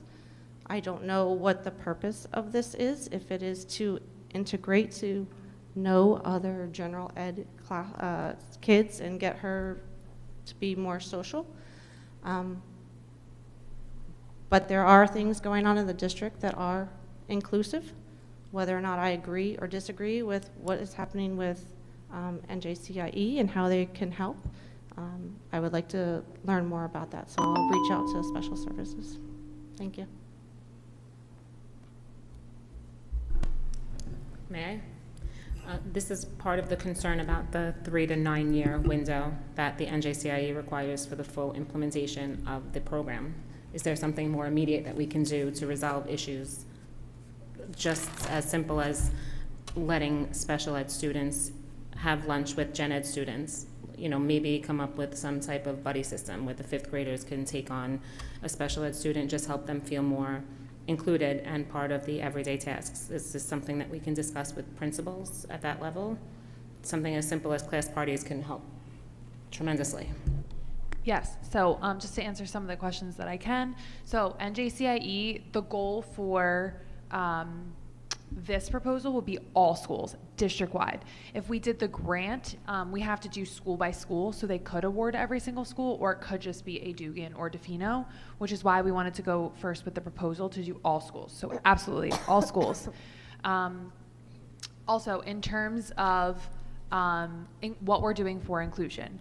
So we implemented a plan for field trips, class parties, and PTO and PTA events. So something that we did just right off the bat after hearing some parent concerns is that we put together a systems process where we met with all of the principals to discuss how we could make both class parties and PTO and PTA events more inclusive, and we spoke with child study teams. We came up with an inclusive checklist that we're hoping to share with PTOs and PTAs. We also applied for a scope grant who generously awarded us some money to come up with inclusive kits that we can create for some of these events. So we have met with principals, we've met with child study team members, we will be meeting with the PTO and the PTA, and we also have a list of all of the parties that are going to be happening. And the reason that we did that is because then we will reach out to child study team members to say this party is coming up,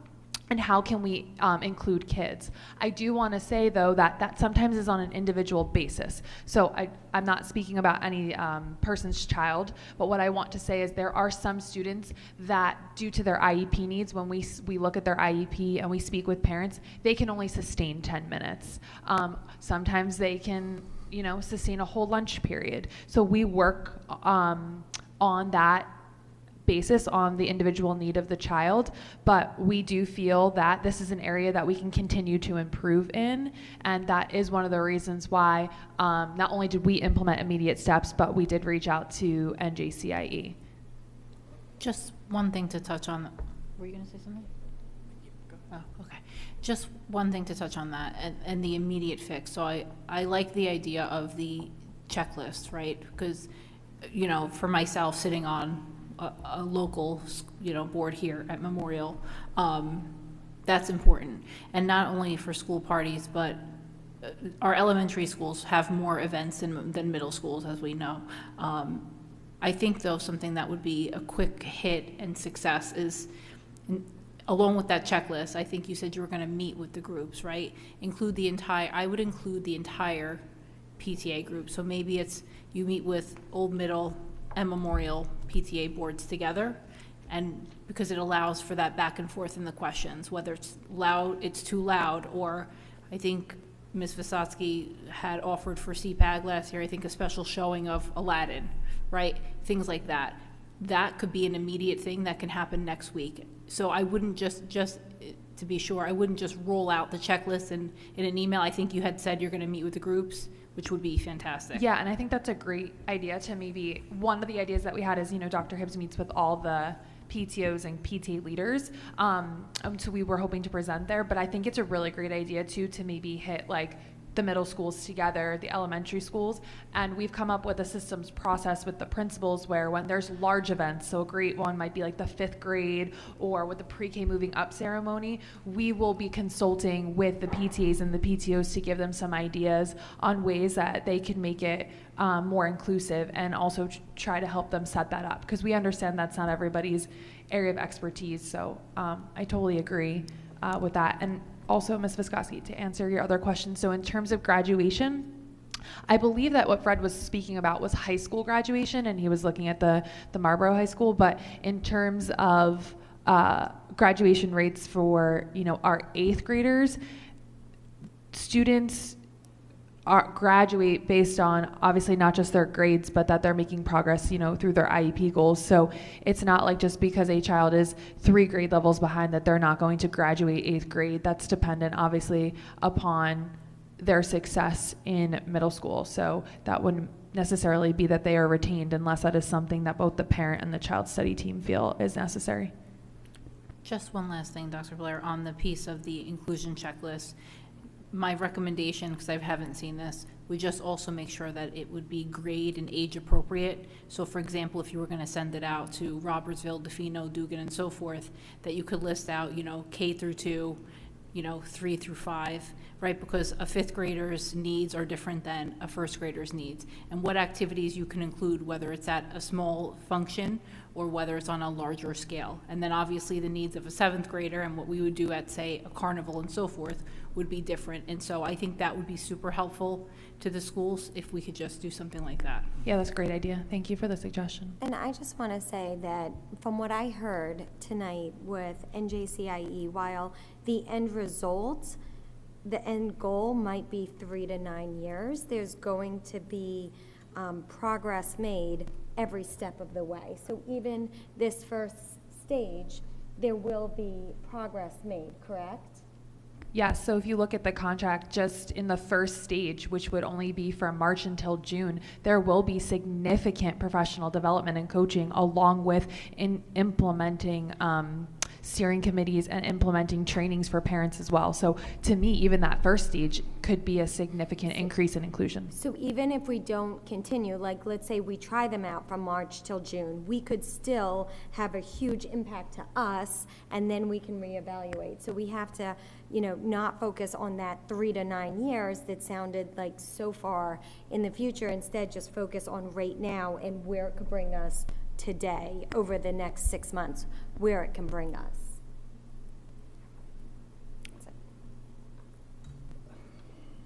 Vin, any more public comments? No, I do not have any more on my list. Oh, Mrs. Bono. Mary Catherine Gallagher move. That's all right. I'm not going to do a dance. I just wanted to say, on this Valentine's Day, we are all members of the board, employees, my fellow community members. We are all here for the love of the students of this town and this district. So thank you for loving the kids of Marlboro, and happy Valentine's Day. Thank you. Okay. Be it resolved that in accordance with the provisions of the Open Public Meetings Act, the Marlboro Township Board of Education shall conduct a closed executive session pursuant to the exception prescribed by NJSA 10-4-12 for the purpose of discussing matters of attorney-client privilege, business matters, personnel matters, confidential pupil matters, school safety and security. It is anticipated the length of time this executive session will not be more than 30 minutes and that action will not be taken in public after executive session. Be it further resolved that the minutes of this executive session will be released when the need for confidentiality in accordance with NJSA 10-4-12 no longer applies. Do I have a second? Christina. All those in favor? Discussion. Anybody opposed? Motion passes. That was good? It was fast?